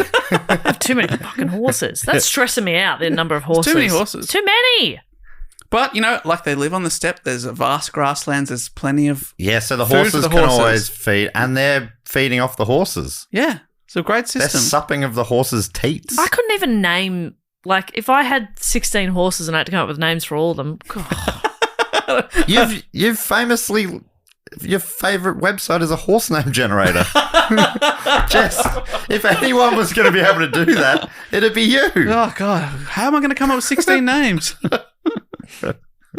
I think I know what we're going that's your favourite website. Yeah, you talk about it a lot. all the time. I think I know what we're going to do at the end of the episode. Yeah. Yep. I thought you were going to say, and I was about to agree with you, I wouldn't even know how to find a horse's teat. I'm like, how do you even... Where's the I'm like teat? a cow. They're dangling there. Yeah, where do you get the milk from a horse? I don't want to Do Google they that have one. breasts? Yeah, you Oh, that horse has a beautiful rack. That is a stacked horse. Look at the cans on that horse. Oh, my God. Not their value, but oh, my Oh, God. la, la. God, I can't stop looking at that horse. That's not natural. Somebody get that horse a sports bra. It's going to do its back. The straw that broke the camel's back, the rack that broke the horse's back. back. That's what you thought I was going to say, and you were ready to agree with me. I'm like, I'm like, how are they getting the milk out of these You horses? haven't stopped thinking about it. But I guess that's how, like everything, they must have nipples. Do they have like pigs, sort of like a row of nipples? Yeah. Like dogs. Dave? Are you looking at me? Dave? Dave? I mean, I did look up the Mongol horse, but I didn't look too much At the nips. about where the nips were. Didn't get the diagrams up. Has anybody Okay. ever commented on your dog having nipples? No. My dad has. Oh. He was like, "Why has he got nipples?" I was like, "Do you have nipples, Dad?" He was like, "Oh, Never mind. what's this? What's this on him? Oh my This is God. nipples, Dad." Why? Why's your boy dog? Why's he got nipples? Why do you have nipples, Dad? Huh. End of that. And that was when you found out your dad Dad doesn't has have no nipples. Flat. Fully flat. Fully flat. Perfectly It was flat. a real Ken doll, my dad. Oh my gosh. So add in the advanced military strategy, which they were governed. You've got an unbeatable army. Genghis has been called a military genius, as is his primary military strategist, a guy called Subutai, regarded by some military historians as the single greatest military commander ever. Wow. Another example of the meritocracy, Subutai had been the low-born son of a blacksmith and worked his way up to general, who overrun more territory than any other commander in history. He led over 20 military campaigns and won 65 out of 65 pitched battles against 32 different nations. So Wow. he kept coming up. It's like sometimes they're also on horseback. Sometimes they're knights. Sometimes I got a tank. Yeah. And every time he's like, all right, I'll come up with a way to beat him. Sometimes they're on horseback, sometimes they're knights. What are the knights? I was in the enemy. Yeah. So sometimes he's like similar to their own army. Right. And they're better than And them. knights aren't on. What kind of knights? You know, like European knights. Right. Like fully in armor. Yeah, With swords, standing side by side with shields. Gotcha. Men of honor. Yeah. And he's like, all right. So you're coming up from, just around the world. Because of where they are, it's like every side is like a totally different Yeah, that's right. Yeah. And everyone civilization. has different armies, different cultures. And every time the Mongols are like, okay, I know. We'll come up with a way to deal with it. And it's crazy. Something I hadn't thought about was when you said son of a blacksmith. I'm like, imagine being a nomadic blacksmith. The kind of gear you'd have to lug around with you. Jeez. Anvil on the back. Yeah. Imagine that every time you're like, oh, we're moving. Okay. No worries. Yeah, great. Perfect. Well, I'll get It'll my... take me 3 weeks to pack up this. Yeah. What? Oh, you're leaving today? Yeah, cool. Great. Yeah, no worries. I'll catch up. And then in the tent next to you, there's like a weaver that's like, yep, Yeah. I'm good. Good to go. All good. Oh, good. Okay. Off I go. Okay. He'd be like, I fucking hate that weaver. Why am I a Piece of blacksmith? shit. It's fucking stupid. So smug. My loom is so. I've got a travel loom. So they had these amazing tactics. The Mongols often employed the feigned retreat, where a group of horseback soldiers would almost suicidally race into battle against a larger army and then appear to retreat when they were losing. The bigger army would then turn and follow them, and the Mongols, who were the best archers in the world, would turn around on their horses whilst it was riding and fire arrows Holy backwards shit, that at is their badass. enemies. A tactic that's often called the Parthian shot, made famous by the Parthians, an ancient Iranian people. That is good stuff. Would they have they just independently come up with this, or did they study like No, they just come armies? up with it. I think it's separate that they've come up with this. But this is like, they don't have saddles or stirrups or anything like that. They're bareback on a horse and they can turn around whilst it's fully galloping and accurately mow down the enemy with arrows. It's crazy. And you were saying Khan is illiterate. He can't read. Can other members of his crew, can they read? Do they know much about, world history and stuff? No, not army really. history or whatever? But he will Military? recruit people from the different societies. Gotcha. And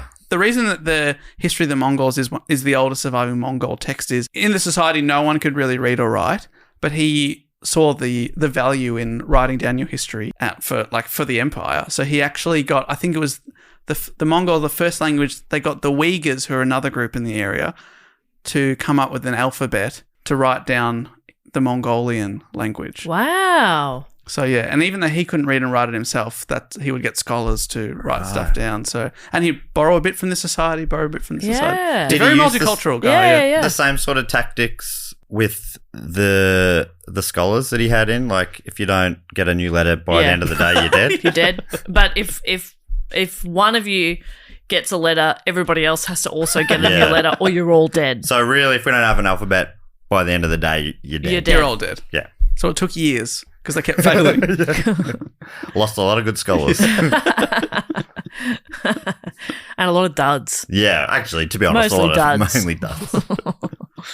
So he's got this shit hot army, but to keep everyone happy, the Great Khan had to get plunder and loot to pay everyone with. Of course. Everyone wants their treasure. Taylor's oldest time himself. What are they like? Yeah, great. I'd love to work for you, but I still want to get paid. Yeah, you get through all the hoops to survive. Yeah. And then at the end, you're like, yeah, now I need my cash. You ask for cash, you're dead. I got mouths to feed. Yeah. I got 16 horses. That's a lot of horse That is mounds. a lot of horse. That's crazy. So the Mongols... Imagine the vet bills. Oh my gosh. The Mongols were finally ready to take their first steps outside of the steppe. Oh. He enjoyed that a bit too much, didn't he? When I wrote it down, I thought, that almost works. But you thought the delivery on the day will really push Yeah, it over the line. Yeah. And the others will just silently respect you. Yeah, You went yeah, all yeah. in. I loved it. Yeah, me too. Big fan. Listeners won't know, but Dave leant in. He led with his brow. They knew. They could feel it. I'm sure they could. So he eyed off the, on paper, powerful Jin dynasty in China, who had recently got a new emperor called Yongji that Genghis did not like. When he was asked to submit and pay the annual tribute to Yongji, basically this is the Jins are the powerful people, and they're like, all right, you've got to pay up. You've got to pay us up. This is in 1210. Genghis instead mocked the emperor, spat, and rode away from the Jin envoy, which is a challenge that meant war. Oh, wow. Love that. Puh, get on his horse and he rode. Hi, we're just here to collect your donation. Yeah. So that's war, and like I said on And I paper, just write down, okay, war. You've selected war. Declined donation, war. and like I said on paper, that's a scary proposition. The Jin dynasty was huge and had a massive 600,000 person army, about 8 times more than the Mongols had. Wow! But Genghis always had a knack for finding an enemy's weak spot. Had heard that the state was racked by internal instabilities. He also employed a type of psychological warfare. According to world history again, the Mongols savagely sack a city and then retreat so that the Jin could retake it, but then have to deal with the chaos. The tactic was even repeated several times on the same city. So they'd come, do a little raid, burn shit down, kill a lot of people, and then disappear. And then the Jin would have to come in and deal with it. And they'd do that over and over again. And it sort of wears down the morale of the everyday citizens. Another strategy was to capture one city, devastate it, murder every single citizen, and then warn neighbouring cities the same fate would befall them if they didn't immediately surrender. It's like, hey, see what we did over there? We could do that to you. Or you could open. Maybe you could make us an offer. What do you think? Yeah. What would you like to do? Yeah. Because I don't want to make you do anything you don't want to do. Because I'm pretty chill. Join us. Yeah. You want to join us? You want to? Oh. Okay. Oh. I guess I'm open to that. Okay, yeah. Yeah, because if not, I'll kill you. Yeah. So grab a uniform. I've thought about my offer. see Janet in the uniform shop. Yeah. She's the best. Grab 16 horses. Come join us. Yeah, okay, great. Loved the uniform shop at school. Don't know why. You like going in? Yeah. It's weird. Also, yeah, and like It's like I liked getting something new, but it was also like it was a school uniform, so it was pretty boring. and new stationery and stuff. Oh, weird. Set of Derwents. Oh, and then my dad would sit at home with a little Stanley knife and cut off the Yeah, end and then sharp. write my name on it. Yes. Yes. We all lived the same childhood. Oh my god! And like picking out contact paper every year of like what you wanted your books to look like and stuff, Yeah. and then Mum would spend hours. Binding that, yeah. Oh my god! The best one I ever had was like white with sort of fluoro green sort of splats of paint. Oh. Fluoro green, black and orange splats. Yes. Oh, man. It was the best. That's sick. Yeah. I ended up doing work experience for that company. They Because made it was that good. hoses and contact paper. Fred, the big two. The big two. What a Holy weird shit. combination. First year. Hey, we're going to expand. We're going to do hoses. I think they're Everyone as needs a good at hose. business as we are. Yeah. That's awesome. How did she get involved with them, like, for the work? Did you have it in? Uncle worked for Yeah. her. Yeah, love it. right. And, my parents knew I wanted to work, in the creative field, so they got me In into a contact. hose factory. Want you to create a hose? Look at you now. Yeah. Look at you That's a now. stepping stone I And in needed. that week, you redesigned all hoses. Yeah. The modern hose. That was Matt. This was in the 1400s. Yeah, that's right. Yeah. Well, they used to be like this metal bits. Now you've It was all the copper, green yeah. one. Yeah. Yeah. Love that. Love that. You got the things that wind them up. Oh, so Yeah, I remember when handy. that tech came in. That was a big day. Oh, big day for hoses. Big day for hoses. Put that at HoseCon. Yeah, That was a yeah. headline event. The attachments that could do different kinds of sprays. Oh my gosh! You could do a Oh. shower. You could do a jet. Yeah. You could do that little bubbler one that sort of fizzes out. It's like, who the hell what's this for? Who's this for? Who's this for? Who's this for? No, it's like the cheese grater, The sides are just useless. It's like that. They're like, we need to have one that no one wants. Just to make all the other ones look good. So they're attacking the Chinese in the Jin dynasty. These Chinese cities were often heavily fortified with a large defensive wall surrounding them. This was a real barrier to the Mongol army as they were not used to such fortifications, but they adapted and learnt on the job, often capturing Chinese siege experts who they added into their own army, making it easier over time to take the larger cities. Over time, what was once just a horse-based army was able to undertake the siege of large cities using catapults, ladders, burning oil, and even damming and diverting rivers to literally flush out their enemies. Wow. So they just got better. Burning oil's It brutal. sounds nasty, doesn't it? Yeah, I wouldn't do that myself.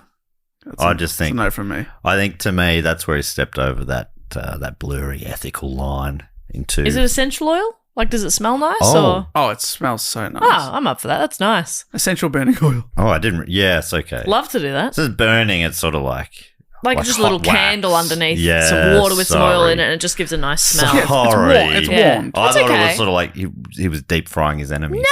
Why would he do that? He was making the whole place smell like an Indota spa. And people are like, I want to join that side. Yeah. That's how he won. It smells so calm in there, you know. Yeah. Ooh, lavender. Oh, gorgeous. Bit of eucalyptus. I feel like I can breathe.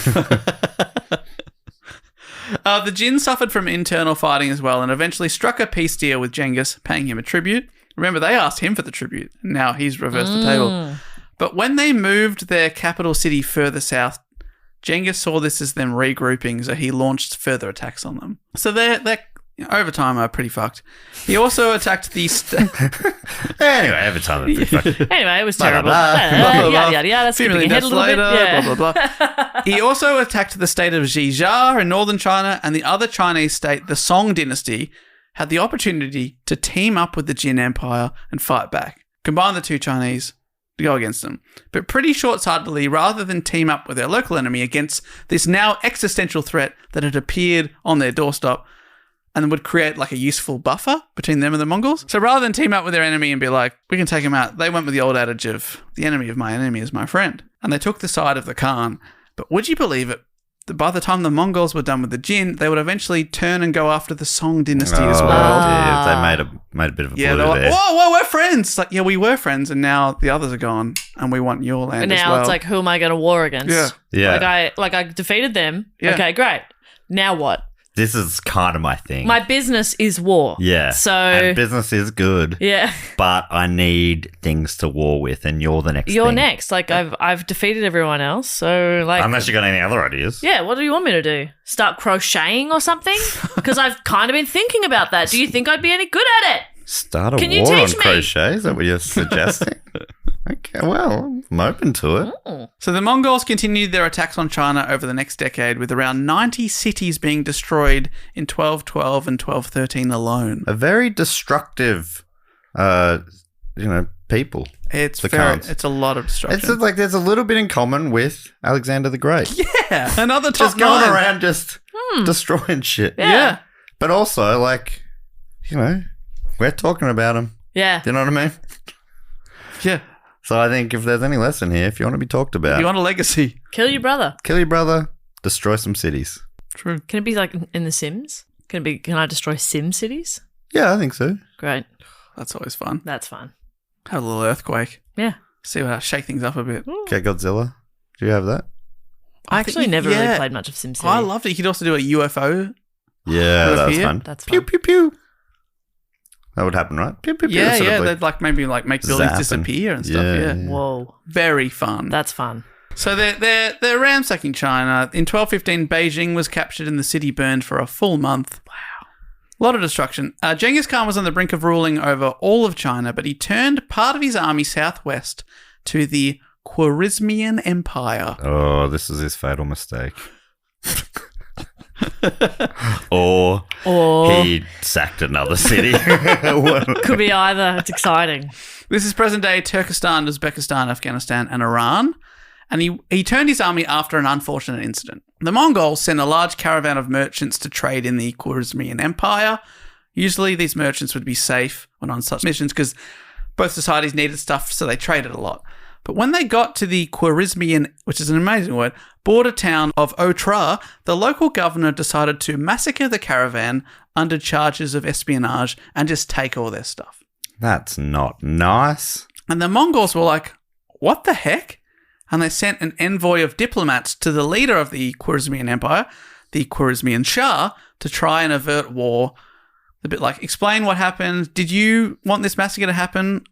If it wasn't like on your orders, that's all good. Just let us take revenge on that governor and we're all good again.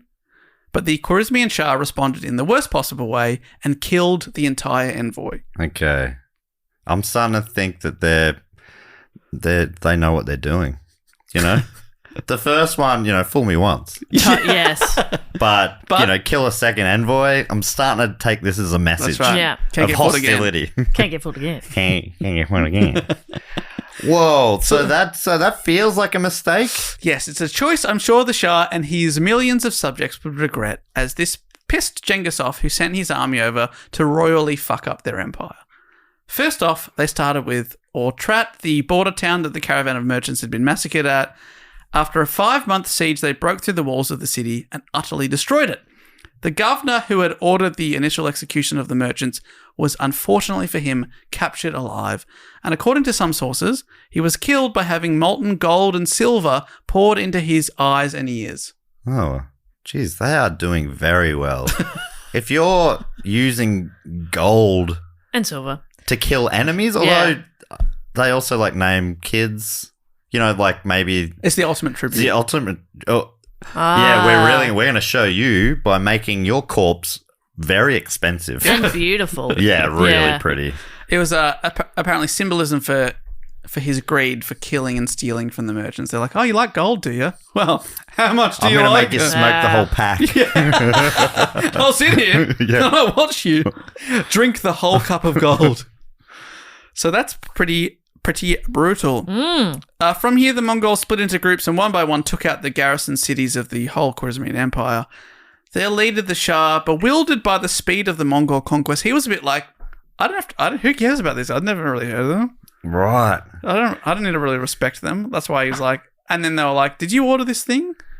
Because if he did, we'll launch war. And he was a bit like, who the fuck are you? Yeah. And then a couple of years later, he's like, oh, my whole empire's gone. Oh, Whoops. I regret that. Probably should have asked around. I really regret that. Should have asked China or, you know, any of the other. Who are these guys? They seem pretty serious. He fled, but was closely followed by the legendary generals I mentioned earlier, Jebe and Subutai, and they pursued the Khwarezmian Shah until he died from dysentery on a Caspian Sea island in the winter of 1220, probably ruining the day he pissed off Genghis Khan. And it's during this invasion that Genghis and the Mongols attained their reputation as ruthless, inhumane conquerors. It's hard to quantify both scientifically and also emotionally the destruction that they unleashed. The cities of Herat, Nishapur and Merv, which were 3 of the largest cities in the whole world at the time, were all completely laid to waste. Every town or city that resisted the Mongols, destroyed. Often offered them a chance to surrender and submit to the Khan, and if they didn't, when the city fell, even if they were like, we give up now, they would kill every single person, man, woman, child, and sometimes animals too, all murdered. Well, he's afraid of dogs, so that makes sense. Get rid of Makes them. sense. So what would happen if they did submit? Well, if they did submit, which, like, to me sounds like a better option, knowing what they could do, they'd go, great, but often they would employ you into the army and make you basically the human shields at the front of the army. Right. So then they'd go to the next town over and when they needed to, like, try and batter down a wall or something, they'd send those people in first and they'd be the first ones to get shot with arrows to keep the Mongols safe. Yeah. So they'd basically enslave you and risk your life anyway. Yeah, so it's neither great options. Not a great option. I don't know. Some part of me thinks that you're just better off why don't you just, you got a nice thing going, just stay where you are. Be good to each other. Jerry Springer? Do you have to go around like laying waste to cities? That's why Or you'll is never there be a something leader. inside of you need to deal with? I don't know. That's just what I'm saying, Genghis. Maybe just look inward for a little bit.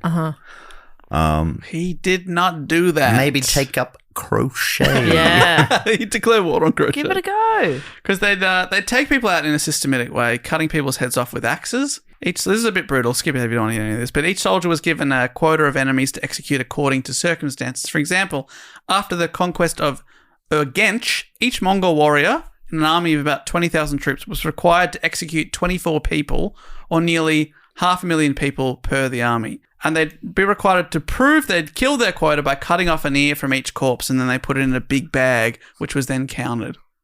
Big bag of ears. Yeah, apparently there was like huge sacks full of ears. What? So you're cutting off one from each corpse? Yeah, I thought that too, but I'm pretty sure it would be like right ears only. Because who put a left ear in here? Come on. That's only one. That's only one. Yeah, I'd be cutting off both. Yeah, double it up. So you only have to kill 12. Sort of like when we did a walkathon at school and you'd get a stamp each lap you did. Okay. I'd go at the start of the long table of teachers, get a stamp, pop in again at the end, second stamp. That is brilliant. Good stuff. And you took one of each of their ears. Yeah. Of course. So you got 2 ears per lap. Yeah. For proof. Yeah. Yeah. Sorry, raised more money for charity. My Yeah. bad. Oh, my bad. Sue me. Come on. Yeah, what a nonsense. Oh, teachers lost their ears. Yeah, but But like charity. money was raised. Okay, I Okay. had family members offer $1 per lap. Yes. So you just doubled that. And I whatever, you don't have an ear. Yeah, but And then what your uncle gets a call saying, yeah, she did 780 laps. And you're like, what the fuck? She's in grade 3. I thought it'd be like $5. And they thought, this kid's got a future. At the Olympics? the Olympics, yeah. And they were right. Straight to the Olympic trials. And you're like, at the Olympics, where's the stamps? Where's the stamps? How can I Is this a stamp system? how can I rig this? Who needs their who's got ears? who's got ears here? Is it the ear system here? Same as at school? You use the ear system? Yeah. You guys using the ear system? What are we doing? So it's brutal. Often to make sure they'd got everyone after sacking a city and leaving it burning, they'd move on. But a few days later, the army would send back a small unit to take care of anyone they'd missed who might have been hiding the first time. So they wanted to kill everyone. And the death toll is staggering and still debated. Over the generations, it's estimated that somewhere between 20 and 60 million people were murdered by the Mongols. One estimate puts that at approximately 10% of the contemporary global population at the time. So that's between 37 and 60 million people were killed either during or immediately after the Mongols' military campaign. Isn't that fucking... That's insane. And Like, I they're just doing- can't get my head around those and they're, numbers. And they're doing it by hand. It's not... This is before, like, gunpowder and artillery Yeah. have taken off. So just bombing things. it's like... just It's more people than World War One, and they're doing it with an axes and swords. Wow. That's wild. Jess couldn't get a head around the numbers. How many MCGs? Oh, sorry. How many MCGs? Yeah, thank you. Thanks, Matt. Thanks for looking out for me because No Dave worries. never fucking You does. yeah. I ask a question, I say, like, I'm struggling with this, I can't get my head around that number, and he's just like, I know, right? Yeah. Fucking help me. Apparently he has 2 ears still. Not for long, let me Yeah. tell you that. If it was 60,600,000 MCGs. Okay. a lot of people. That is a lot. That is a That is a lot. lot. More than twice everyone in our country gone. Yeah, okay. Yeah, that's a fair few. And that's not even counting animals. Yeah, which they killed plenty of those too. Yeah, I'm starting to think these, it's hard. It's funny because there's a lot of time goes by, but you're like, if someone did that today, they'd be like a bad That's person. a real piece of shit. But what happens is Alexander the Great, Yeah. Genghis Khan, whoa, weren't they great leaders? Amazing leaders. They were psychos. Yeah, they killed so many people. Yeah. Like the British Museum has all this stuff from around the world. They're evil. But Genghis Khan, that man, A hero. You know what I'm saying? Yeah. We'll put him in our comedy movie, Bill and Ted. If Bit of fun. Bit of fun. King whoever from England was fucked, and they were, I'm saying it, so was Genghis. I'm sorry. I'm sorry, Dave. Wow. I'm sorry, Dave. Hey, Dave is crushed. They're not the only people during this Dave time. is crushed. Dave is very upset. They're not Pretty much anyone from the past. Stop crying, Dave. I'm cancelling them. That's it. Oh no! Wait, But I was born in the past. One day we'll be in the past. Yeah. And our time will come. Oh my god. Gen Alpha's coming for us. You Oh know my it. god, they are coming for us. We have almost definitely already said the things that will cancel us on this podcast. Yeah, of God. course. What, about over 1,000 hours of us talking.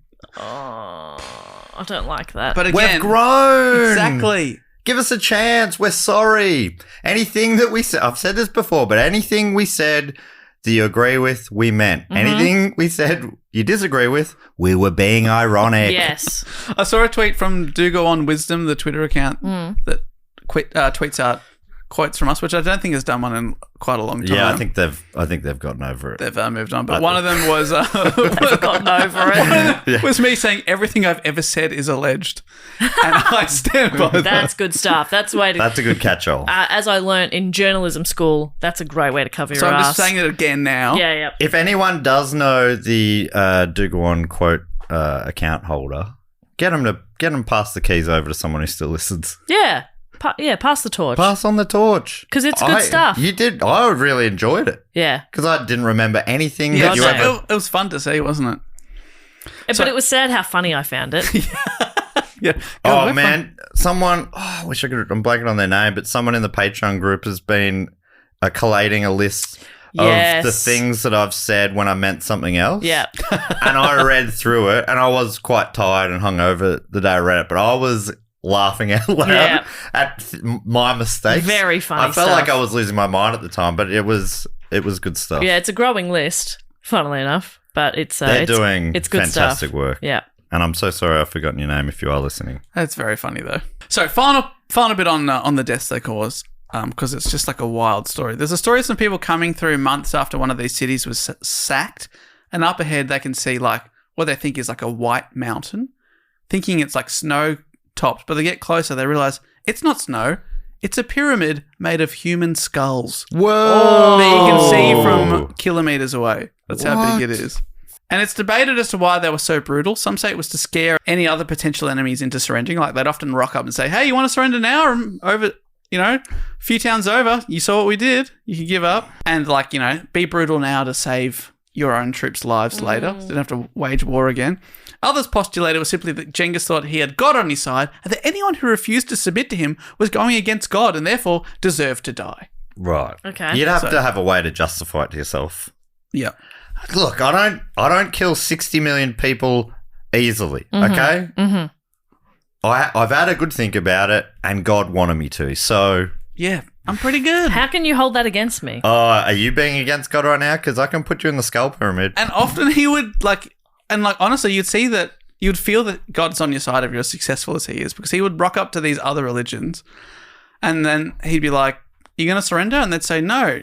You're a heathen. You're going against God. And he'd say, well, looks like God's been on my side. I've just done 50 battles and I've won all 50 of them. So I'm pretty sure God's on my side. Yeah. I think and how do you argue with that? Yeah.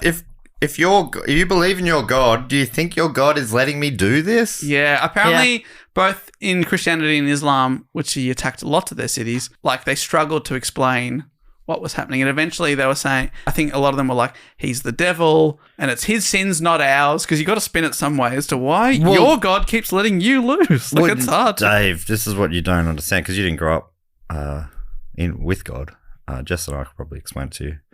God works in mysterious ways. He's also omnipresent. Yeah. So. Okay. So I hope that clears that up for you. That has absolutely cleared it up. Thank you. Yeah. So if you think, it's probably a test. He's testing your faith. There's different reasons why he would make even if you're being perfect, you're not. You're born a sinner. Mm-hmm. So just remember that. Remember that. I was born a sinner. Oh, yeah.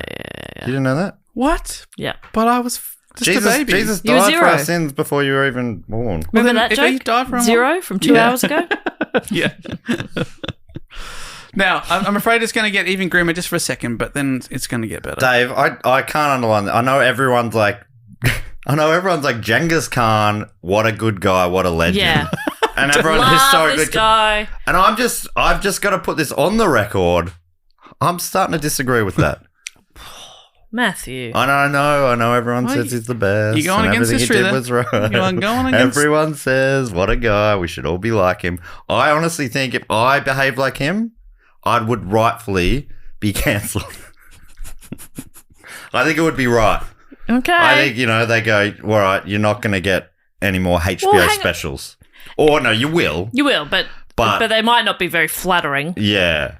And no, they probably will be. But here's the thing. You'll keep your fandom and stuff, but... Every time I say, in the event of an apocalypse, I'm giving up really quickly, and people say, no, you never know what you'd be like in it. Maybe... if you had killed millions and millions of people, That's true. like 60 mil, you'd actually be like, nah, I don't deserve to be cancelled. Yeah, no, God you just was don't on know. my side. You just don't know. God was on my side. You couldn't possibly know. Yeah, that's true. I hadn't considered that God was on my side. Yeah. Then maybe fair enough. That changes everything. Yeah. Okay. It's What are gonna we get talking grim. about? It's What gonna are we get doing? grim. Last grim bit. Okay. Well, maybe, but the most grim bit. I'll put an mention of an assault warning here coming up right now because another horrible part of the story is the widespread rape across these conquered places. And I'm obviously not going to dwell on it on this comedy podcast, but it was very widespread and used as a weapon of war. Genghis himself is said to have had multiple wives and quote-unquote concubines. A lot of these were frequently acquired from conquered territory, often princesses or queens that were taken captive, and he had possibly up to 500 concubines. And because of this, a 2003 historical genetic study, I'm not sure if you've heard this fact before, found that when sampling DNA from 16 populations across Asia, they found that nearly 1 in 12 men on the continent shared an unusual Y chromosomal lineage, one that is said likely that's come directly from Genghis Khan. Wow. So it's been argued that the genetic lineage showed that about 8% of men in the region of the former Mongol Empire, and therefore about 1 in 200 people worldwide, or 16 million people, can claim relation to the Khan. Shit. Whoa. And you know what that genetic thing would be? Wolf. Oh. That'd be So wolf. like 60 million wolfmen. Yeah, worldwide. Shit. Whoa. Wow, that's very interesting. Yeah. You know, if you went back a few more centuries, there'd be people with bigger numbers, right? Like if you went back to... I think he's like the most identified person so far, the most widely spread, but there could be others, yeah. Other than Adam and Eve. The further back you go, well, I mean, Adam and Eve, we've all got Adam and Eve. Yeah. Yeah, 1 in 1 is really... Yeah. We've all got Adam and Eve. I tell you, we don't have Adam and Steve. Yeah. Yeah. Yeah. Right? Right? Makes you think. Yeah, makes you think, doesn't it? Subutai, who I mentioned earlier, the great general during the raids of the Khwarezmian Empire, had heard rumours of another society on the other side of Khwarezmia, an empire of people with blue eyes. What Whoa. the actual fuck? Our Freaks! people. The Oh, lot of hang them. on. Weird-looking people. Freaks! Something wrong with all of them. Disgusting. Do you not have blue eyes, Jess? Nah, they're green. Same. Which is like, they are blue, but they've just got yellow in them, so they just look green. Mine have got blue and green, Okay. which Which should never be seen. should never be seen. You've they got say. Close your eyes. beautiful blue eyes. Thank you. Thank you. That's better. Don't want to look at those disgusting So eyes. he heard about this land of people with blue eyes. If you'd never seen blue eyes before, it would be freaky. Yeah, people with like different features that Yeah, they'd yeah. never seen before. And he's like, what the What hell? the fuck is wrong with them? So he requested a small army to go and scout out this place, and Genghis gave him 20,000 men and 3 years to suss it out, with the other great general, Jebe the Arrow, going along too. It's known to history as the Great Raid. It's worth its own report, but just as an overview, this raid covered 9,000 kilometres in a span of 3 years, making it the longest cavalry raid in all of history. Wow. They made it all the way to the edge of Europe, going into Georgia, Russia, Poland, and Hungary. And these kingdoms, all of whom had never even heard of the Mongols, must have absolutely shat themselves. Yeah. According to History of Yesterday, which has a great article I'll link to about this very raid, during the raid, Subutai achieved several remarkable victories. He destroyed the Georgian army, which was preparing to join the Fifth Crusade and had 35,000 soldiers. Using a feigned retreat, he lured the knights away from the infantry and defeated them. The remaining infantry was no match for his archers. Wow. After crossing the Caucasus Mountains, Subutai defeated steppe warriors before defeating an 80,000 strong Russian army in 1223, which is 4 times the size of his own army. Again, he used a feigned retreat that lasted for 9 days to stretch out the pursuing Russians, and after the 9th day, the 20,000 Mongols turned around and annihilated and surprised the 80,000 tired Russians. It's as soon as I keep thinking people are going to figure out the tactic, but they're all dead. Yeah, they can't dead share men tell it. no tales. Yeah. Exactly, they can't pass on. Hey, when they run, don't go after them. Yeah. It's not going to It's a end well. trap. It's a Wow. trap. All up, they won 12 battles, and this is all with a tiny scouting army of just 20,000 people, just a fraction. They're just so good at war. Yeah, they're beating full proper armies. He'd destroy these armies with superior soldiers and fighting tactics, and then often leave the cities they were protecting to go on and just continue exploring. They're just having their little, like, they're just backpacking around Europe for a bit. Yeah, like so the people in their cities would be like, oh my God, they're going to come and destroy us. But they'd just keep going because their orders weren't to take cities. It was just to suss out what was going on. Any army that got in the way, all right, we'll take care of them. Yeah. But we don't need to go sack your cities because we'll come back later. That's wild. Again, could be its own report, but after 3 years, he returned to Genghis Khan to tell him what he'd discovered. And he came back like, you know, he was wearing fisherman's pants and, Yeah. you know, all this sort of... Toe ring. Yeah. You know, yeah. Yeah, had a nose ring, Yeah, toe ring, yeah. Oh, dreadlocks. Man. Holiday Jess is so much better than real life Jess. I like her so much more. They come back. So I've just been to Barcelona. Yeah. People, yeah, you might like you more, but People who have to meet the new Jess. Yeah. Like, oh, Not good. What happened? Yeah, you guys really beat it out of me quickly. When I came back like full of life, you were like, phase no. this out, Jess. Let's crush This her. new sunny disposition. It's disgusting. It's gonna ruin the business. We need her to be kind of crabby and turn on a dime. When you started, correcting our pronunciations of foods, it's obvious. Bruschetta. Sorry, you want to order what? Bruschetta? Never heard of it. Sorry. Oh. I think I know what you mean. Yeah. Bruschetta. Ricotta. Okay. Did you want the spinach and ricotta? I know someone who does that. Yeah, so me too. great. I dated one. It is so great. Just to fully change for one word. Yeah, just the one. That's it. You can do it you can do it in a bit more subtle. Like you can, but not the and we'll also grab the spinach and ricotta. You're like, okay, I kind of love when people do it. Yeah. It's very funny. Oh, sorry, I didn't even realize I was doing it. Oh, sorry. Oh, did I? Oh. Oh my goodness. You ever watch any of Conan O'Brien Travels Abroad shows? No. He sometimes goes with like one of his producers or something, and he is that kind of guy. And Conan is just sort of blank. He doesn't give him probably the respect he deserves. Yeah. It was like me going to a bakery and being like, "Hi, could I please have one steak and ale pie? Thank you so much." It's good stuff. Anyway, after taking down the Khwarezmian Empire, and he's already done China, Genghis returned to Mongolia in 1225. By this time, he controlled a huge part of territory from the Sea of Japan to the Caspian Sea, and with Subutais reconnaissance, he was eyeing off Europe as well. But sadly for him, he'd never lived to see it. Oh, In 1227, Genghis was back in Jizhar in China. is a good thing about to come to an end? Yeah, mine.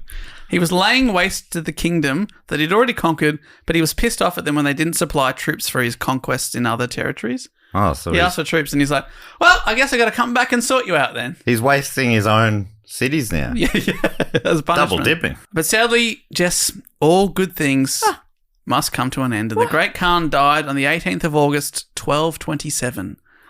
It's unclear as to how he died, possibly from an illness or from falling from his horse. So he's in the 1227 club. Not many in that club. No. Well, Falling actually, from his horse. knowing Probably from heaps, actually. Yeah, probably. knowing him, all Yeah, these but also- years, there's but- plenty of people. But also just knowing like how time works. I'm sure plenty of people died in 1227. Just like old people, Yes, you're sick right. people. But he definitely upped the averages in his lifetime oh yeah. when he killed 10% of planet Earth. Yeah. Did He it go was- like Attila the Hun, and without him, it fell apart a bit? Or Well, Oh. he had left quite the legacy.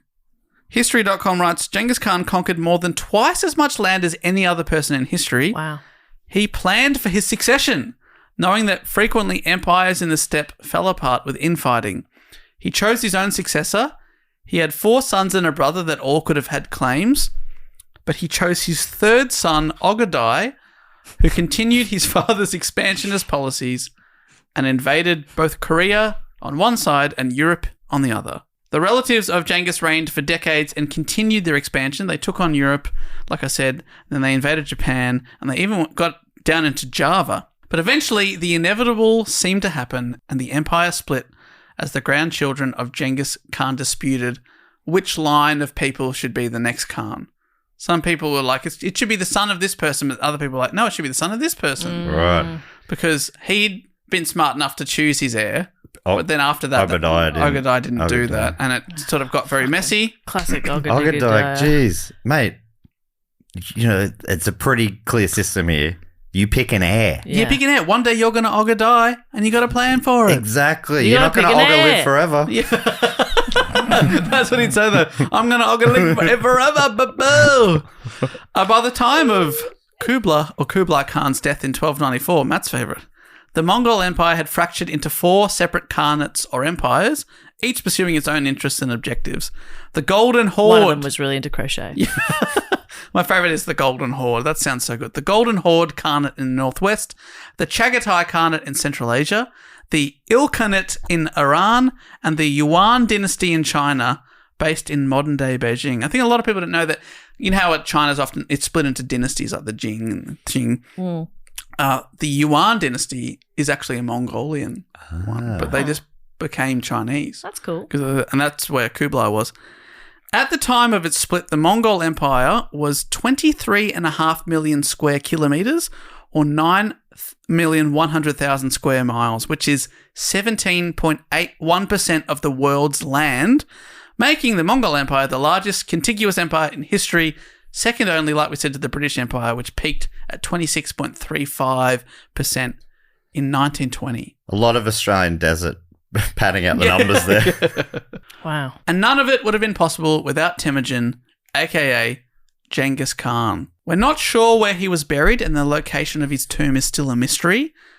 Oh my God, it's a mystery episode. It's a mystery episode. Where is he? Whoa, Yes. A lot of people think he didn't want people to ever find his body, so it's hidden. And there's stories of Fair.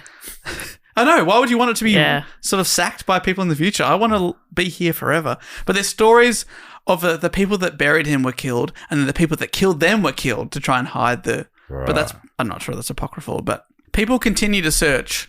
But in Mongolia, many don't want the site to be found. According to Mongolia Today, which wrote about the subject, Mongolians detest any attempt to touch graves or even wander around graveyards. According to ancient tradition, burial spots are forbidden areas in which no one is allowed. Yet people still are looking. Yeah, of course. They think they've narrowed it down to a specific mountain, but Wow. Yet And to so be you're found. saying we're going to go find it. yeah, it should be us. Yeah. We should disrespect We their should do- ancient tradition. Exactly. It's so funny to be Well, like, don't you think that would be what he would want? yeah. He wasn't going around respecting traditions. I think that would be the highest honour. Yeah. Would be to go against what he wanted. Yes, and sack him. He'd sack actually, him. he'd Burn it respect down. that. Yeah. He would respect that and he would hire us. He'd as probably go, something. yeah, you can guard my grave. Yeah, and we'll say, no thanks. Yeah. We're going and to you go back. I respect that even more. Yeah. We'll say we're I'll going offer to you double. We're going to go back to Australia now. But great to find Thank you. Bye. He remains a much debated figure of history. It's a bit like Alexander. His empire was responsible for untold death and destruction, but there were some long-term positive things. Mongol Empire was so large it linked Eastern and Western cultures and resulted in an open trade and a mix in cultures that possibly wouldn't have happened without him. It also became a safer place to live after what he did.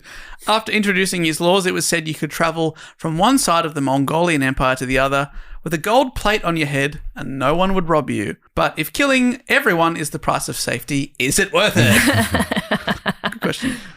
Good question. He just asked it. Great question, Dave. Great question. Well asked. Well asked. What a phrase? real thinker.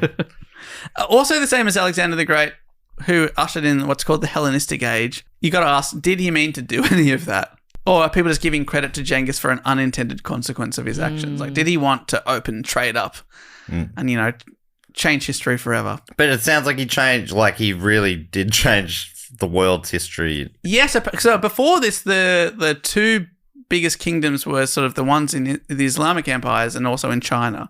But then he fucked up them, especially like around Tehran and modern day Iran, so much that some people say that didn't recover until they struck oil in the 20th century. Wow. Like 800 years later. Before that, they're like the best society, most advanced society in the world with all these great old canals and things. But he filled them in, burnt their cities down, and it was such bad destruction that it took them hundreds of years to recover, if they ever recovered. Shit. And because of that, some people say that's what made Europe come to the fore as like the biggest dominant culture with the most advanced societies for a time, because before this, they were well behind the Middle East and China. And you said he went in or his kid went in and sacked parts of Europe. Yeah, like Hungary and the borders of Europe, Poland and stuff like that. So Wow. So they felt part of the wrath, but by the time it looked like they were actually going to come over and possibly take over all of Europe, but that's when it all split into four and took away. Like I said,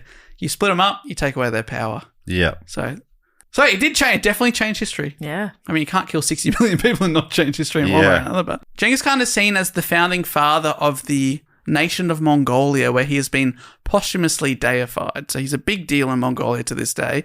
He's on the money, as mentioned, on the first ever episode of our show. In the Mongolian capital, Ulaanbaatar, you can see the world's largest statue of a horse, which features Genghis riding atop. Is that Megatron's? No. No, that was from the Chernobyl episode, I think. That was on our first ever episode. Do you remember me mentioning that? David? I remember it being no, horse. sorry. The Mona Lisa episode. Have a think about the question you just asked me. Only because of the way you phrased it. That was on our first ever episode. I thought you were saying like, oh, I remembered that, but I wasn't sure what episode. Absolutely not. No, we talked about I don't remember it. last week. You think I remember one from 9 years ago? Yeah. Get your head out of your ass, Dave. Get it out, Dave. Hey, Dave? I gave you some credit, okay? No, but it was undue. Yeah, it was. Well, this would be close to exactly 9 years since our first episode's Yeah. release. I was just True. thinking that too. Can you believe it? Time for a re-listen of the first ever one. I thought you were going to say time to renew our vows.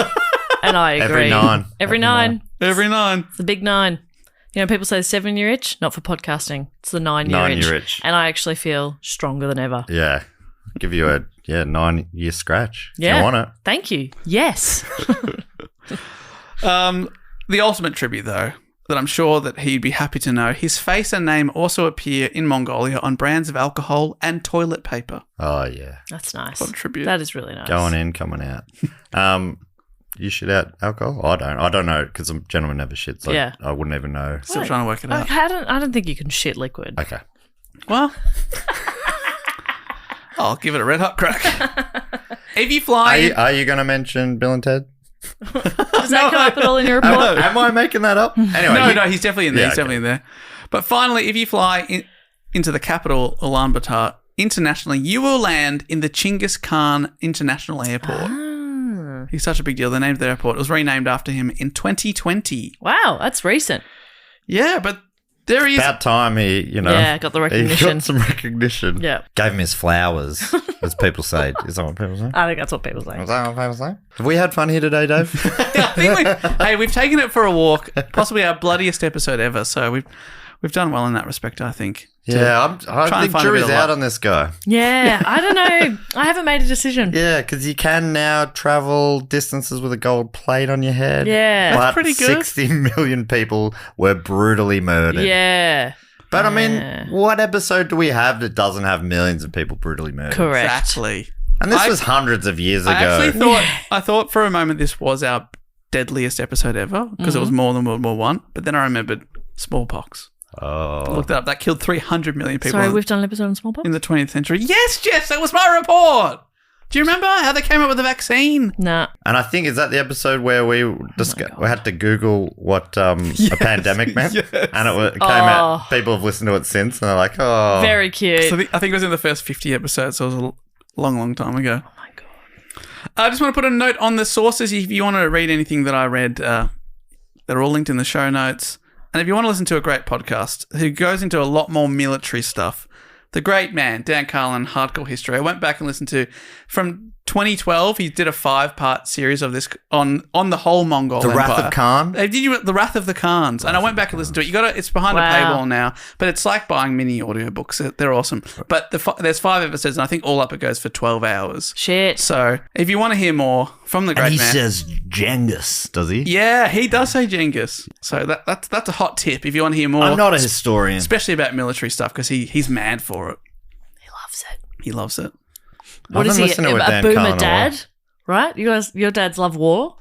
My dad loves war. Oh, Yeah. like a World War II doco. Yeah. SBS docos. Yeah, chuck it on. Yep. Yep. I think our generation, or sorry, your generation's. Thank you. Dad TV is going to be COVID docos. Don't you reckon? Oh, God. Don't you reckon that makes sense, right? No. Do you want to watch it? No, I don't want to. I don't He's a know. It different won't be. It'll be generation. the next generation. Yeah. Because okay. It'll be kids Dad- who are born around that time. Because Because Dad's watching stuff, That World War happened II, before which they is were before born. him. What Yeah. our one's like 9/11 docos or something. Yeah, it was maybe such a it's big 9/11, event when we yeah. were growing up, and it's like, Yeah. what really happened? Yeah. Yeah, it'll be deep conspiracy theories by then. Yeah, I don't think I've ever watched a documentary about that. me either. I don't know what my thing would be. No. Well, we'll find out. That's what's Michael exciting. Jordan, The Last Dance. Great series. Great series. No, it's got to be stuff that sort of happened just before you were born, or like in Yes. the decade before you were born. So for you, it's probably like, geez, what Oh, could it be? The oh. invention of fire? Yes, fire. Fire of the wheel. Docos on that, I guess, yeah. Yeah. Things with people saying, ook. Stuff like that. Yeah. Just so that you could reconnect with your first language. Yeah. That'd be nice. Jurassic Park, that sort of stuff. Yeah. That'd be nice. Well, that brings us to everyone's favourite section of the show where we thank some of our fabulous supporters. And if you want to be one of these supporters, you can support us at patreon.com/2gonpod. Quick note, now they're in November, there's a change on the Apple apps. Dave understands it better than me, but basically Apple are now charging 30% so if you sign up on the Apple app. Yes, that's right. If you sign up to our Patreon via the iOS app on your phone. Yeah, the Patreon app. There's a 30% surcharge because they wanted to take their cut. Thank you so much, Apple. But if you just sign up on your laptop or on your mobile, just via your... Like a web browser instead of the app? Exactly. It still works exactly the same way, but they just don't take an extra pound of flesh from you. Yes. So you can cut out a middleman. Yeah. And we love Apple. We've got a great relationship with them, but they don't need this money from you. Or do they? Up to you. Yeah. Your call. Yeah. You, of course, can still do that if you want, but it will save you 30%. Yeah. Feel free and to... either way, it doesn't affect us, but won't charge you an extra 30%. Exactly. Feel free to donate to the world's largest company if you'd like to. And that also, that's only for new subscribers. Yes, if you're already subscribed and you're already on the app, don't worry about it. Don't worry. You're okay. This is as far as we understand it. We are all very technical, logical, and we love contracts. We love legal jargon. Oh, yes. Come to us for fine contracts. print. Yes. We understand. This is what we are pretty sure of. Yeah. But yeah, it should be clear as you sign up. But yeah, if you do it on your laptop or web browser, we're pretty sure that will mean you don't have to pay. Save you some cash. But like Jess says, maybe you want to give cash to Apple. Yeah. I don't think you could probably do that. You can do that in more fun ways. By like buying their products. Exactly, but this you won't get anything extra or less if you pay that 30% surcharge. So you may as well just do it in your browser. And then if you want to listen to the bonus episodes or anything like that, you don't even need the app. You can they give you an RSS feed when you sign up on the bonus level, and then you can copy and paste that into your Apple podcast app or Pocket Cast or whatever your podcast app is, and that way the episodes will just come in as probably this one is right now. Into your we ears. make it easy. So hopefully that all makes some sense. Yeah. Anyway, feel free to, message us if it's confusing, although I don't know if I'll be able to explain it any better than that. But he'll try. Yeah, there's blogs. Dave was on Reddit. All right, so anyway, if you want to support us, patreon.com/2gonpod. And if you have done that and you're on the Sydney Scheinberg level or above, you get to give us a fact, quote, or question in a section of the show we call Fact, Quote, or Question, which has a jingle that goes something like this. Fact, quote, or question. He always remembers the ding. She always remembers the sing. Okay, I was going to hold that note for like heaps longer, but you interrupted. I just want people to know that I was actually capable of holding that for way longer. Well, I just want people to know you're welcome. So yes, if you're on the Sydney Scheinberg level or above, you get to give us a fact, quote, or question. You also, if you're on that level, you get the bonus episodes. You get the ad-free feed. You get pretty much everything. Access to the Facebook group. You get it all. And there's other levels that get most of those things as well. It's all explained on the website. Yeah. And speaking of the Facebook group, it was Candace Harrison who's been keeping track of Matt misremembers things. Oh, any chance you could read some out? Absolutely. Thank you so much, Candace. Doing very important work. The first one from episode 4 is Matt's guess is I am Sparta. What was he talking about? 300. Ah. Pretty good. That American movie about a bar? Coyote Ugly. And Dave knows. He can break the code. Yeah, this could be sometimes. We should make this a Patreon bonus game where one of us reads out the thing. We have to try and work out what we think that he was. bow and arrow lady and the mockingbird. Katniss Everdeen. Yeah, there's some good stuff in there. Fluffy. Talking about furries. Oh, Fluffy, that's Fluffies close. is pretty good. Anyway, yeah, there's a lot. And more to come as you continue to say ridiculous things. Okay, yeah, Candace has posted that in the Facebook group if anyone's interested. All right, so we've got 4 great supporters to read out here. Facts, quotes, and questions. They also get to give themselves a title. First up, we've got Jessie Napper, who I believe is a first-timer in the fact, quote, or question section. Welcome along. Welcome, Jessie. Welcome. And Jessie's title Jessie with an IE or just an E? Jessie with an EY. Oh! Yes. I like that. A new spelling of Jessie's been unlocked. I need to type that out so I can just look at it. Jessey. Ooh. I like it. I like it. Yeah. I think That's great, they've got Jesse. the You've best of nailed both that. worlds. Yeah. Jesse, aka Wallet Inspector, don't worry. I probably won't steal your money. Oh, Wink, great. wink. I don't have any money in there anyway. If you could put money in, that'd be great. That's not the wallet inspector. Jesse's got a question, and it goes like this. Hello, all. Long-time listener, if you consider 4 years long time. Yes, I absolutely do. Yeah, I'd say 6 months. I'd be like, bloody hell. A full Thanks for sticking Olympiad. around. My goodness. Yeah, First-time caller, if you consider filling out a Google form, a phone call. I do. My question to you, you've just been cast in the Auntie Donna biopic. Wow. Who would you play in the film? Michelle Brazier. I've got the pipes. Yeah. You kidding me? As in your legs? Is that what you mean? 2 solid pipes. Is that what you mean by legs? Beautiful pipes. Yeah. Answering their own question, as we always invite them to do. Yeah, thank you, Jesse. Jesse writes, I'd probably play the antagonist of the film, Manu of My Kitchen Rules fame, who in the film is suing the Auntie Donna boys for Zach's unfavourable impression of him on their podcast. Thanks for all the good times, good laughs, and random bits of knowledge I don't know what to do with that Do Go On has given me. I've listened to the podcast so much that I think your voices are permanently burnt into my ears in a non-creepy way, of Sorry course. about that. Until next time, ta-ta and farewell. Ta-ta and farewell. Okay, so we're casting ourselves in the Auntie Donna Right, so episode. we don't have to play one of the main 3. That's what I thought we were going for. Okay, so... Okay, but if we did, I'm Broden Kelly, because I can get the depth Okay. Yeah. that you guys just The can't character do. depth. Yeah. Yeah. Yeah. What am I, a mark? Well, could I be like? Could I play myself? Yeah, you're in that world. You could probably I could play play yourself. myself on the episode of World's Worst Guessing Game. You've been on a bunch of the that's things. good. That's I could do good. that. That'd You're be- much more familiar, I think, with their lore than maybe me and Dave. Could you Ooh, maybe I don't- cast us? I don't know if that's true. I used to be a fan. Now I'm a foe. Well, you could be. I mean, you could play yourself also. You're Matt in a hat with a cat Oh, that's in one of my favourite sketches of theirs. I would much prefer like Brad Pitt or someone. Not Brad Pitt. Someone You'd rather okay. to play me in that role. Oh, I see. Gotcha. Dave, who could you be? Well, could I be like their assistant, Dave? Yeah. Oh my God. Is he the guy who looks like young you? No. Who's that guy? Oh, there's a guy that works here at Stupid Old Studios. Oh, Who looks I like young see. Dave. I think his name is Dave. Yeah, it is Dave. And I've said to him, you look like... But I don't think he works with them, does he? Oh. I think he might do his own stuff. Oh, I thought he did work with them. Oh, does he? I don't know. I don't know. We don't know what he does. Should we find out? Yeah, Should we we should. talk to somebody in the building? Bring him in. I'll be Zach. All right, yeah, great. So- That's a good one. Okay.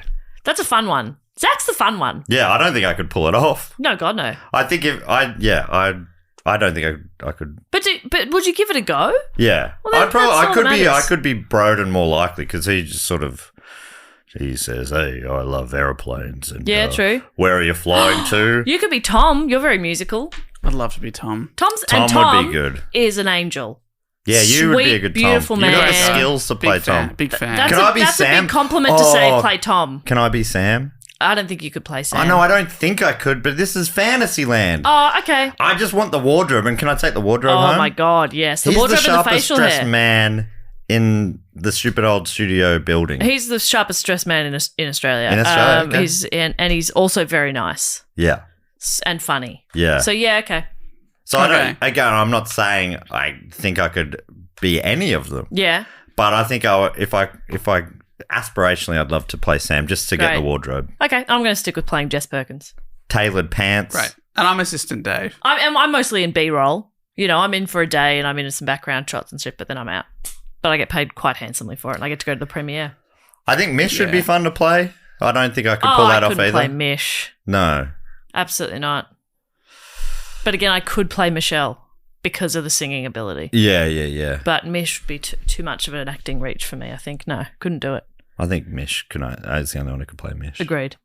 Thanks so much, Jesse, for that question, and hopefully we've answered it to And the level that. fantastic spelling of your name. Big fan. Congratulations. Congratulations. And yeah, great work on the role of Manu. Next one comes from Damien of Long Island. Oh my God. You know what I found out recently? That is literally just a Long Island. Whoa. No. I told you about it about a month ago. Yeah, I don't listen to you. Amityville episode. I remember. I don't listen to you. Damien's title is Eater of Iced Cream, Player of Video Games, Mother of Dragons. Whoa. That's a powerful. It's a Might be a bit title. too powerful, actually. I'm a bit intimidated here. Damien's also got a question. Also writing, hello all. What? Whoa. Love everything you guys do, and I'm eagerly awaiting your US tour. My question is, if each of you had a royal announcer, what accomplishments, big or small, would they announce about you as you're introduced publicly? You can use my title as an example. Thank you. Can we hear the title again in a royal voice, though? Welcome, Damien of Long Island, eater of iced cream, player of video games, mother of dragons. Oh, I like that. That's very good. That is good. I think I would go for David Warnocky, 2019 Brumbies Gourmet Pie Guy. Oh, that's nice. You don't need multiple after that. Yeah. It's No. like, The Gourmet Pie Guy's here. yeah. The GPG. Holy shit. Guy. I think I would have. Can I have the trumpet and then I'll do it? Jessica Perkins, 2003 Year 7 high jump champion. Whoa! I didn't realize that. Holy shit. How many That's stamps sick. you get for that? Few stamps, baby. I beat the tall girls. Really? Okay. Were you flopping? I was doing. Or were you scissoring? I was doing a flop. Thank you very much. Yeah, which can get you in trouble when you flop. That often is the thing that takes the bar down. But What about you, Matt? I'm trying to think of something. Footy tip office champion 2016. What? Whoa. Why don't I know these achievements you both had? What the fuck? You've been holding that off from us. I think I got like $120. Whoa! That's Dave got sick. 10 grand for being a pie guy, but That's Is right. that true? was that 10 grand? That is crazy. That's why we made him buy a Sealand What membership. the hell? And thank Yeah. you again to everyone who voted for me. Oh yeah, we could. You could be. You're a Lord of Sealand. That could be one of them too. Lord of Sealand, and I was a lady, right? Yeah, you're Lord and Lady of Sealand. Thank you. Yeah, we've got this. 10 We've got, grand. Yeah, do you remember? you got a frame certificate. He did buy us frame certificates. We can't argue with that. He framed them and everything. That Yeah, is- it cost a fortune. You have lived such a blessed life. Hasn't it? It's crazy. That's not the first competition he's won. He just, Winner of a trip to Mexico through Taco Bell 2016. you were Insane. just Was that same floating year? through life. No, it was a few years later. yeah. I'm actually due for a new win, actually. It's been a while. Most people don't get one of them in a lifetime. I can't even get a football team I barracked for to win something. Yeah. You know? Maybe it's because you want it too much. Yeah, I was like, I guess I could be the gourmet pie guy. I think you have to be a bit more aloof about the Saints. Okay, yeah, well, okay, Whatever. Yeah. I don't mind. They had a pretty good trade period. Got in one of. See, this is it. You're caring too much. Oh my god. Yeah. Yeah, mate, I've never paid attention to a trade period in my life. Fuck, I can't name 3 players. It wasn't even that good of a trade period. We got a great old player. Oh my god, yeah, you fucked it. You fucked him again. Next one comes from Jacoby Austin D'Angel, aka Giz Head of the podcast. In brackets disputed. I think I was the one who disputed it. Classic. Well, my friend Erica, who listens to this show, I caught up with recently. She goes, "Can I be the geese head of the podcast? I used to live with one of them." Okay, I think she might have outgizzed us both. Well done. Well done, Erica. Oh, yeah, that's pretty cool. Jacoby has got the title. Oh, no, sorry, that was the title. Jacoby is not doing a fact, quote, or question, actually doing a dispute settlement / suggestion. Whoa. Love I don't this, think we've had a Jacoby. dispute settlement before, so this Love is this. exciting. Because, yeah, for anybody new, you can be anything, really. You can be anything. You We can be believe anything. in you. Your fact, quote, or question can be anything. It doesn't have to fall within the constraints of facts, quotes, and questions. We've had recipes. We've had suggestions, jokes. We've had brags. Anyway, Jacoby writes, "Hey Matt, Jess and Dave, on my last FQQ, Matt said we would have to fight over my title. Well, I'm here to settle the score, mate. Oh, okay. Sorry if I jumped in ahead. Holy shit. First, the question of how many times I've seen King Gizzard live. As of this writing, 5 times plus 2 more coming up in November. Second, Matt inquired if I have listened to every album back to front. Can now confirm at least 3 to 4 listens per record. Wow. Some upwards of 5 or 10. 5 or 10. Shit. Upwards. So if you're doing upwards, it's 5, Oh, it's a 5. mate. But others are 10, so it wants you to know that some of them are actually heaps. Yeah, but on a low end, 5. Yeah, but some of them. Yeah, it's pretty exciting. Because there's also 3 to 4 on all of them. So it's all of them is upwards of 3. Yeah. I don't think you've really scratched the surface of 3 spins of Because we did an album. Count recently in there. What? They're up to 25 Yeah, albums? yep, they've got 26 this year. A lot of And albums. people listening are probably going, oh, well, they probably formed in the 70s. No. Yeah. That's since 2012. As well as many, but not all of their demos, bootlegs, and live albums. All right, you win. I have most of those on vinyl and almost always have their discography on shuffle in the background. You've almost got their discography in the background and you've only listened to their albums upwards of 3 times. This isn't adding up, mate. I'm just gonna Stop picking fights, I'm mate. just putting it out there. Honestly, the band kept me sane most of the time as I started school and worked in a hospital throughout the pandemic. Finally, I'd like to suggest some giz to you guys. So let me know what albums/songs of theirs you've enjoyed, and I'll give each of you something to new to listen to. For now, I'll suggest some giz adjacent stuff. For Matt, the Murlocs. Why am I getting Melbourne band suggestions from California? I know the Murlocs. Getting real defensive. I don't think he knows the Do you know Murlocs the at all. Murlocs? Name one song. What about track 1? Track 2? Oh, I love the Murlocs. I didn't say I love them. I do like them. I just looked it up. They do have an album where there is a track 1, so you've got us there. Well done. God, he's good. Yeah, and it's a great track. Let me see. All right, yeah, Space Cadet. That's a good song. I mean, Do you want to keep reading the fact quarter question? Mate, Are you just can gonna I just say Calm Your Farm from 2023, one great, of their albums. great track. There might have been a self-titled track. I don't know. I'll check for you. Great track. Anyway, I'm sorry. I'm being silly. The Murlocs live at the Telegram Ballroom. This is Ambrose Kenny Smith's pet project with Cook Craig joining on bass. They're a bit of everything: garage, R&B, punk, soul, and blues. Saw them in Sacramento. I'll go the Kings if they still exist. During this same tour, and they blew me away. Fave tracks are Living Under a Rock, which is what I've been doing, and Rolling On. That's what I do. For Jess, Pie, Inside Outside. This is Cook's solo project because they haven't done enough stuff No. as a band. They've got more. Yeah. Cookie loves a whimsical tune and he really loves writing songs about his French bulldog Homer, including one of the tracks I will suggest. Fave tracks are Agincourt Bay and Best Friend. Also, the new single Lords of Lithium for his upcoming October release is so fun. It can only be described as a bop. For Dave, Heavy Moss, this is the bass guitarist Lucas Hardwood's new project. They've only released 2 singles, but have announced their record, Dead Slow, will be out by the end of the year. They're not perfect. Oh my God, that's brutal. Whoa, The biggest fan of the world. Everyone else, I guess, we're assuming everything else you've said is perfect. But there's a kind of moody vibe about them that I like, and some really good bass. The tracks are called Summer and Morning Milk. Hope you They all sound enjoy. moody. Song called Summer? I'm assuming moody. Yeah, Morning Milk. Oh, there's nothing moodier than that. Blech. Well, thank you so much. Love that. Love suggestions. I'll check out Heavy Moss. I want to hear songs about French bulldogs. Because I don't know if you know this, but I have a French bulldog. What? I know. What are the chances? Well That's done, Cherry. crazy. That's a really. I don't talk about him much. And I don't post about him much because I find him really dull and uninteresting, and I don't love him, and he's not the best thing that's ever happened to me.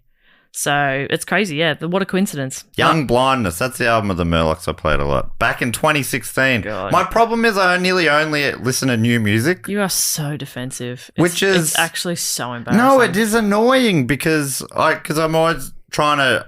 I mainly listen to my album playlist from that year, but it also means I'm always hip. I'm always now. Yeah. Oh, But I only listen to brand new stuff that you've never heard of. I rarely look back. Oh my God, you're disgusting. You are a disgrace. Bruschetta. Bruschetta. Oh no. The worst is one time I ordered bruschetta, which is, not like that, but I said bruschetta, which is correct. And then the person went, bruschetta. And I was That's like, awesome. you stupid bitch. You, It's bruschetta. you cannot win with Jess. You're either you're pronouncing it too well or not well enough. I had the same when I ordered beetroot on a sandwich, and the lady goes back to me, "Oh, you want some beetroot?" I'm like, "No." Beetroot. But she's saying it how she says it. Yeah, I think you're That's wrong on okay. that one. Yeah, you're wrong on that one. You're a pretentious asshole Whoa, on whoa, that whoa. one. This is the same situation. Who am I doing a podcast with? You two are nightmares. I think I'm just hungry. The final one comes from. I'd love some beetroot right now. Oh my god, I've already had some today. Also, she didn't have an accent. I don't want to do the accent. It was just fun. She just says it in a different way. Beetroot. But yes. Also, she was Australian. Yes. Oh, no, that's gross. She can Thank fuck you. off. Thank you. It's not beetroot, you idiot. I think it's whatever you wanted. Shut up, Matt. You know what she meant. You're wrong. She wasn't correcting. And no, it sounded like she was correcting me as well. Okay, maybe. Wrong. Let's kill her. Final one comes from Isabel Whoa, whoa, whoa. McTeer. Sorry, who's it from? I spoke over there. Isabel McTeer. Hello, Isabel. Ooh. I believe another first timer. McTeer is fun. Okay, official do go on pet portrait scrapbooker. No, Ooh. seriously, send me pet pics. No. And I'll make a digital scrapbook. No, I'm not sending you pet pics. He has his own Instagram. Seriously. Figure Isabel it wants out yourself, Isabel. I am hungry. I'm Dave, really have sorry. you made I mean, it's so funny for someone who's made an Instagram account for their pet who's having a go at anyone about pronunciations or anything a bit yeah, all right. Oh my god. Which is why she has been trying to warn me that she's hungry. I couldn't. I've said it like 3 times now. I'm You hungry. need to say the words red zone. Okay. Red zone, Matt. I didn't realize until the way you looked at me Yeah. that I shouldn't fuck with you right now. Normally, I'm very cool. Oh, I know. And you're always welcome. You're always And welcome fuck-withable. people to have digs at What's your... Isabel saying? All right. Can't wait to hear Dave it. had something to say, didn't he? No. Hey, everyone. This one's a heartfelt thank you. Oh, that's nice. I don't think we've had a heartfelt one before. No. Writing. On Mother's Day 13 years ago, we went to the pet store to get my mum a hamster for her present. This sounds like a weird gift, but I promise she loves hamsters. We ended up leaving the pet store with a small dachshund.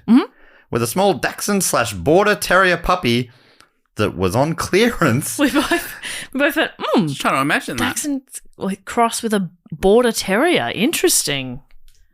Keep reading. It's the thing that stood out to me was you Sorry, could buy you a said- pet on clearance. Yeah, Like they're yeah. in the bargain bin. Oh, wow. That's very strange. But that was because of her mixed breed status. This was the first dog we ever had in our family, our firmly cat-loving family. Oh, that's a cute dog. I had a cat named Romeo, and I didn't feel I needed a dog. My mum named the puppy Juliet and gave her to my brother. That's cool. I had Romeo and Juliet. I was 16, a junior in high school, and I had just gotten extremely sick. I ended up missing 6 months of school and was so weak I couldn't even walk the 12 feet to the bathroom without resting halfway. I had a few surgeries and started to feel stronger. Through this entire process, Juliet was my protector and my comfort, Aww. sleeping curled up against my neck, licking away my tears, and watching endless hours of West Wing with me. Most days, the licking away my tears. You know when you get in a loop on one line? Yeah. Just you can use paragraphs as just a note for some people. Like, Somebody you know, writing something so heartfelt, and you're like, okay. and also me like just struggling to do a basic thing like read line after line Yeah. and putting it back. Maybe formatting could yeah, be. this could have been avoided. I'm so sorry. Most days, the only joy I had was watching her play outside. By the time I started to feel better, it was clear she was my dog and not my brother's. She had picked me. Yes. From this point forwards, we were inseparable. It was her and I against the world. When I was kicked out at 18, she lived in my car with me until we found a place to stay. She was my only family. At 20, I moved 1,200 miles away from the only town I'd ever known, and of course, Juliet was there with me. I grew up and created a life for myself that I'm proud of, and she was the center of every choice I made. I didn't do anything unless it benefited her as much as me. Last year, Juliet got sick. For 3 months, I got to return the favor from all those years ago and become her nurse, her advocate, and her comfort. She passed away in the home we created together while I held her and told her how much she meant to me and how loved she was. The grief was overwhelming, and I was struggling to find any joy. At this point, I was a casual listener of Do Go On, and one day, about 6 weeks after she passed, I had put it on as some background noise. I don't remember the joke, but I suddenly realized I was laughing. Not the fake tinny laugh I'd been using to get through social situations, but a real laugh until your sides hurt laugh. This became the light in my grief. I would listen to your podcast on my way to work so I could go to my customer service job with a real smile on my face. I listened while doing chores, and my home was filled with laughter again. Your podcast helped me chase away the sadness and focus on all the joy that little dog had brought into my life and how much joy there is still in the world. A much more fitting tribute to her than my tears, which she would always lick away. I still miss her every day, but now I can focus on the love and joy she filled my life with and not the void she has left. I wanted to find a way to say thank you and tell you that your laughter has brought joy back to my life, even though I'm a world away. The words, thank you don't feel to be enough, but I hope a Patreon membership in Juliet's honor can start to show my deep gratitude to your work and how it helped me. Thank you, thank you, thank you. One for each of the hosts from the bottom of my heart. I'll take one of those. Yeah, thank you. Middle one's mine. Oh my God. That was a roller coaster. Well, thank you so much. Did you hear? So I almost nice. got emotional in the middle there. And that's never happened before. I instantly felt ashamed. About having a feeling. And I said inside my head, "You knock that off. Push it You down. Push it down. Push it right down."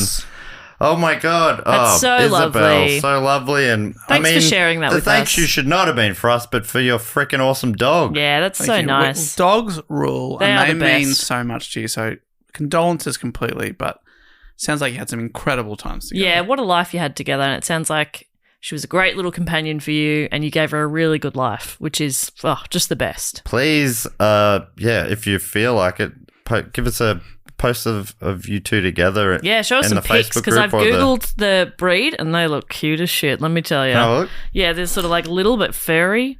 Oh my God, that's really good stuff. That's a real classic dog. Yeah, you know, like that's a good dog. Ragamuffin dog. Yeah, and Juliet's a great name. You've nailed it on all fronts there. Oh my God, that looks like my cousin's dog, Mr. Morty. Morty! Morty's still alive. You just haven't seen Morty for a while. I haven't seen Morty.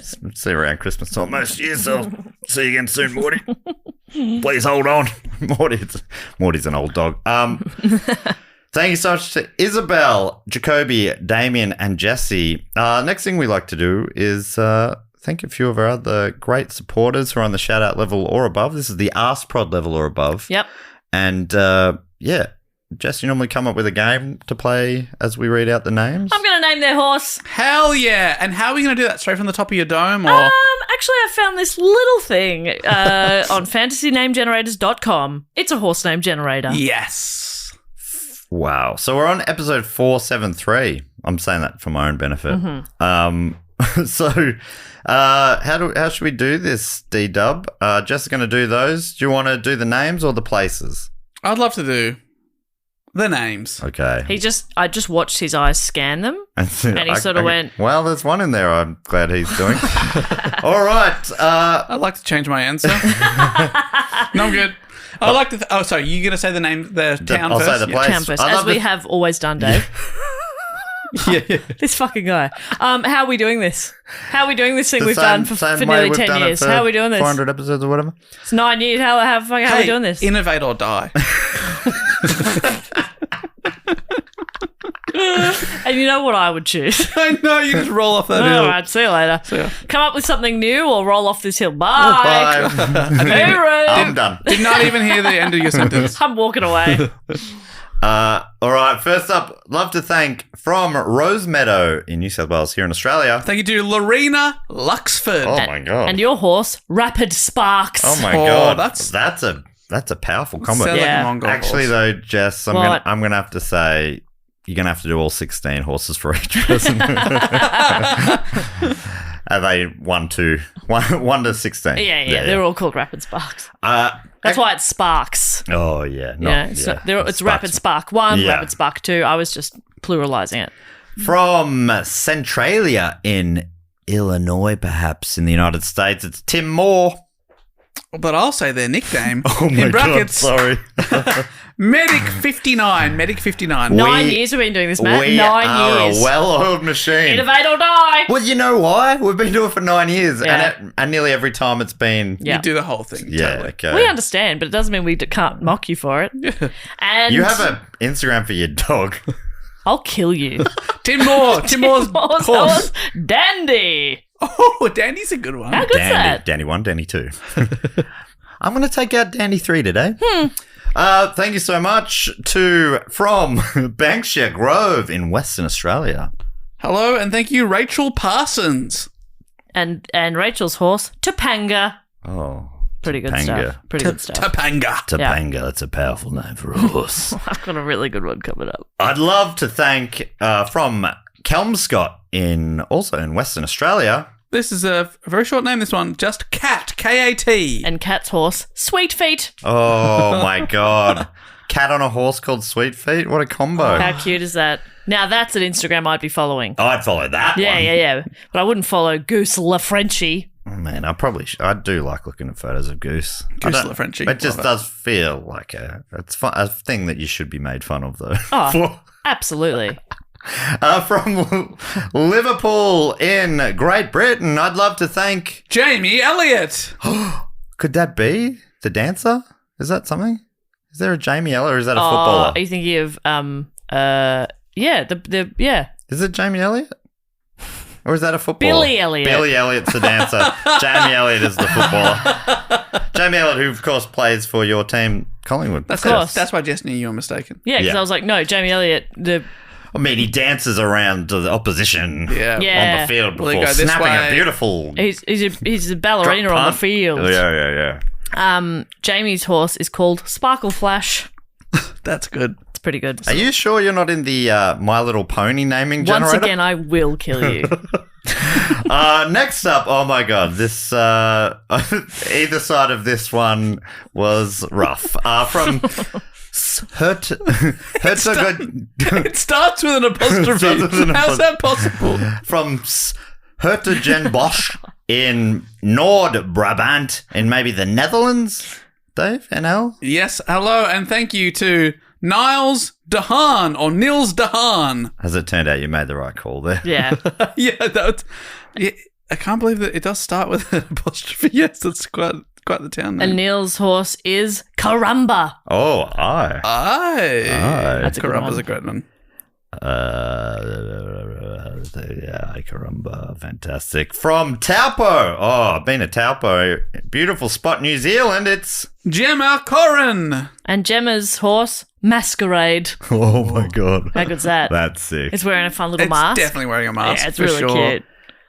Next one, actually, from address unknown. Oh, Where do you think they're I from? can only probably assume deep within the fortress of the moles. It's Gavin Shepherd. and Gavin Shepherd's horse is called Charmer. Oh. Ooh, Charmer. Oh, like that. charmer. I like that. A real charmer, but it's ironic, like said by an old someone's dad. Oh, real charmer. Yeah, yeah. Oh, jeez. She's a Jeez. charmer. Because they said dickhead or something. Yeah, Oh. it's about a 14-year-old waitress who's just Real doing her charmer. best. Oh, jeez. What a charmer. Delivered with a smile. Not. And finally, She's being also, paid $5 an hour, Dad. Shut the fuck up and drink your coffee. also from address unknown. Again, can only assume from deep within the fortress of the moles. Hello and thank you, Scott Penfold. And Scott's horse, Blue Angel. Oh my You love god, blue. I love blue. I love blue. Blue Angel. Good one. Blue Angel. Thank you so much to Scott, Gavin, Gemma, Niels, Jamie, Kat, Rachel, Tim, and Lorena. Lorena Luxford is so fucking... All those names are fantastic. And the last thing we need to do is welcome people into the Triptych Club. But can you believe this? I can't remember the last time this happened. No one who signed up 3 years ago is still a member on the shout-out level or above. Or hasn't been... David, Certainly hasn't settle been... down. Sorry, I'm genuinely shocked. They maybe have come and gone or something. But anyway, so no Triptych Club this week. All right, great. Well, I had heaps of really good stuff ready. And now, Do you want me to make? I could make up a name no, or something. all the I people feel that like- are already in there get to enjoy it, but Yeah. no new people. Oh, so, yeah. Yeah, we don't induct new people. I've still We booked still a have the band. party. I've still booked a band. for Yeah, but God's we're sake. not telling anybody about it. Oh, okay. Because there's no one new here. Okay, they're pretty Dave, can you good. tell me the band? They're pretty good. Actually, you're never going to believe it. Because we What? still have an after party. What? Yeah. Everyone who's already in, there's 1,000 odd people in there. They still have the party. I've booked. You're never going to believe it. What have you done? Filipino underground band, the Mongols. Whoa. Which is an offshoot of the vocalist of Eraserheads, which is Filipino's best-selling band ever, regarded as the Beatles of the Philippines. Whoa. Holy That's shit. a great get. It's a great get. Great get. So we got the Mongols. It's like having wings there. That's basically having wings. The band the Beatles could have been. Huge. So yeah, we normally, for people who haven't listened before, we normally induct a few people who've been on the shout-out level or above for 3 straight years. But yeah, this week there are none. Jess normally has some behind the bar, but she probably just I'm had not the telling night you. off. I'm not telling you anything about it. Me and Dave will still party. Yeah, I lived a party. Dave on the decks at the after party. Can't wait. So that brings us to the end of the episode. Aw. Is there anything we need to tell people before we go, Jess? Yeah, we love them. And we're sorry about everything. We're sorry. Okay? Yeah. We've only been doing this for 9 years. Yes. We're still figuring it out. Basically, Yes. our first day. And really, since we stopped editing ourselves, I think Yeah. we no longer self-edit as much because someone else has to worry about Yeah, it. so if there's something that's said that you don't enjoy, it's AJ's fault. Yeah. But And we were being ironic. also, yeah, we're being ironic. And everything I've ever said is alleged. That's right. If you would like to suggest a topic, you can. There's a link in the show notes. It's also on our website, which is dogoonpod.com, which is a great place to go. Bookmark it to find out about live shows and all the other wonderful podcasts we do on our network, including Book Cheat, Who Knew It with Matt Stewart, Primates, and my others. God. Listen now. Listen now. There's really one other, isn't there? And On the Road. On the Road. Again with me and Nick Kappa. That one is still... I mean, Dave and I never approved that being in the network, so that's interesting. Wow. There was not a meeting had. But yes, I'm happy to, go solo on that one. or just delete it from the internet. You can also find us on social media at Do Go On Pod. And Dave, boot this baby home. We will be back next week with the second most voted for topic in Block 2024. Crazy. So excited. But until then, we'll say thank you so much for listening and goodbye.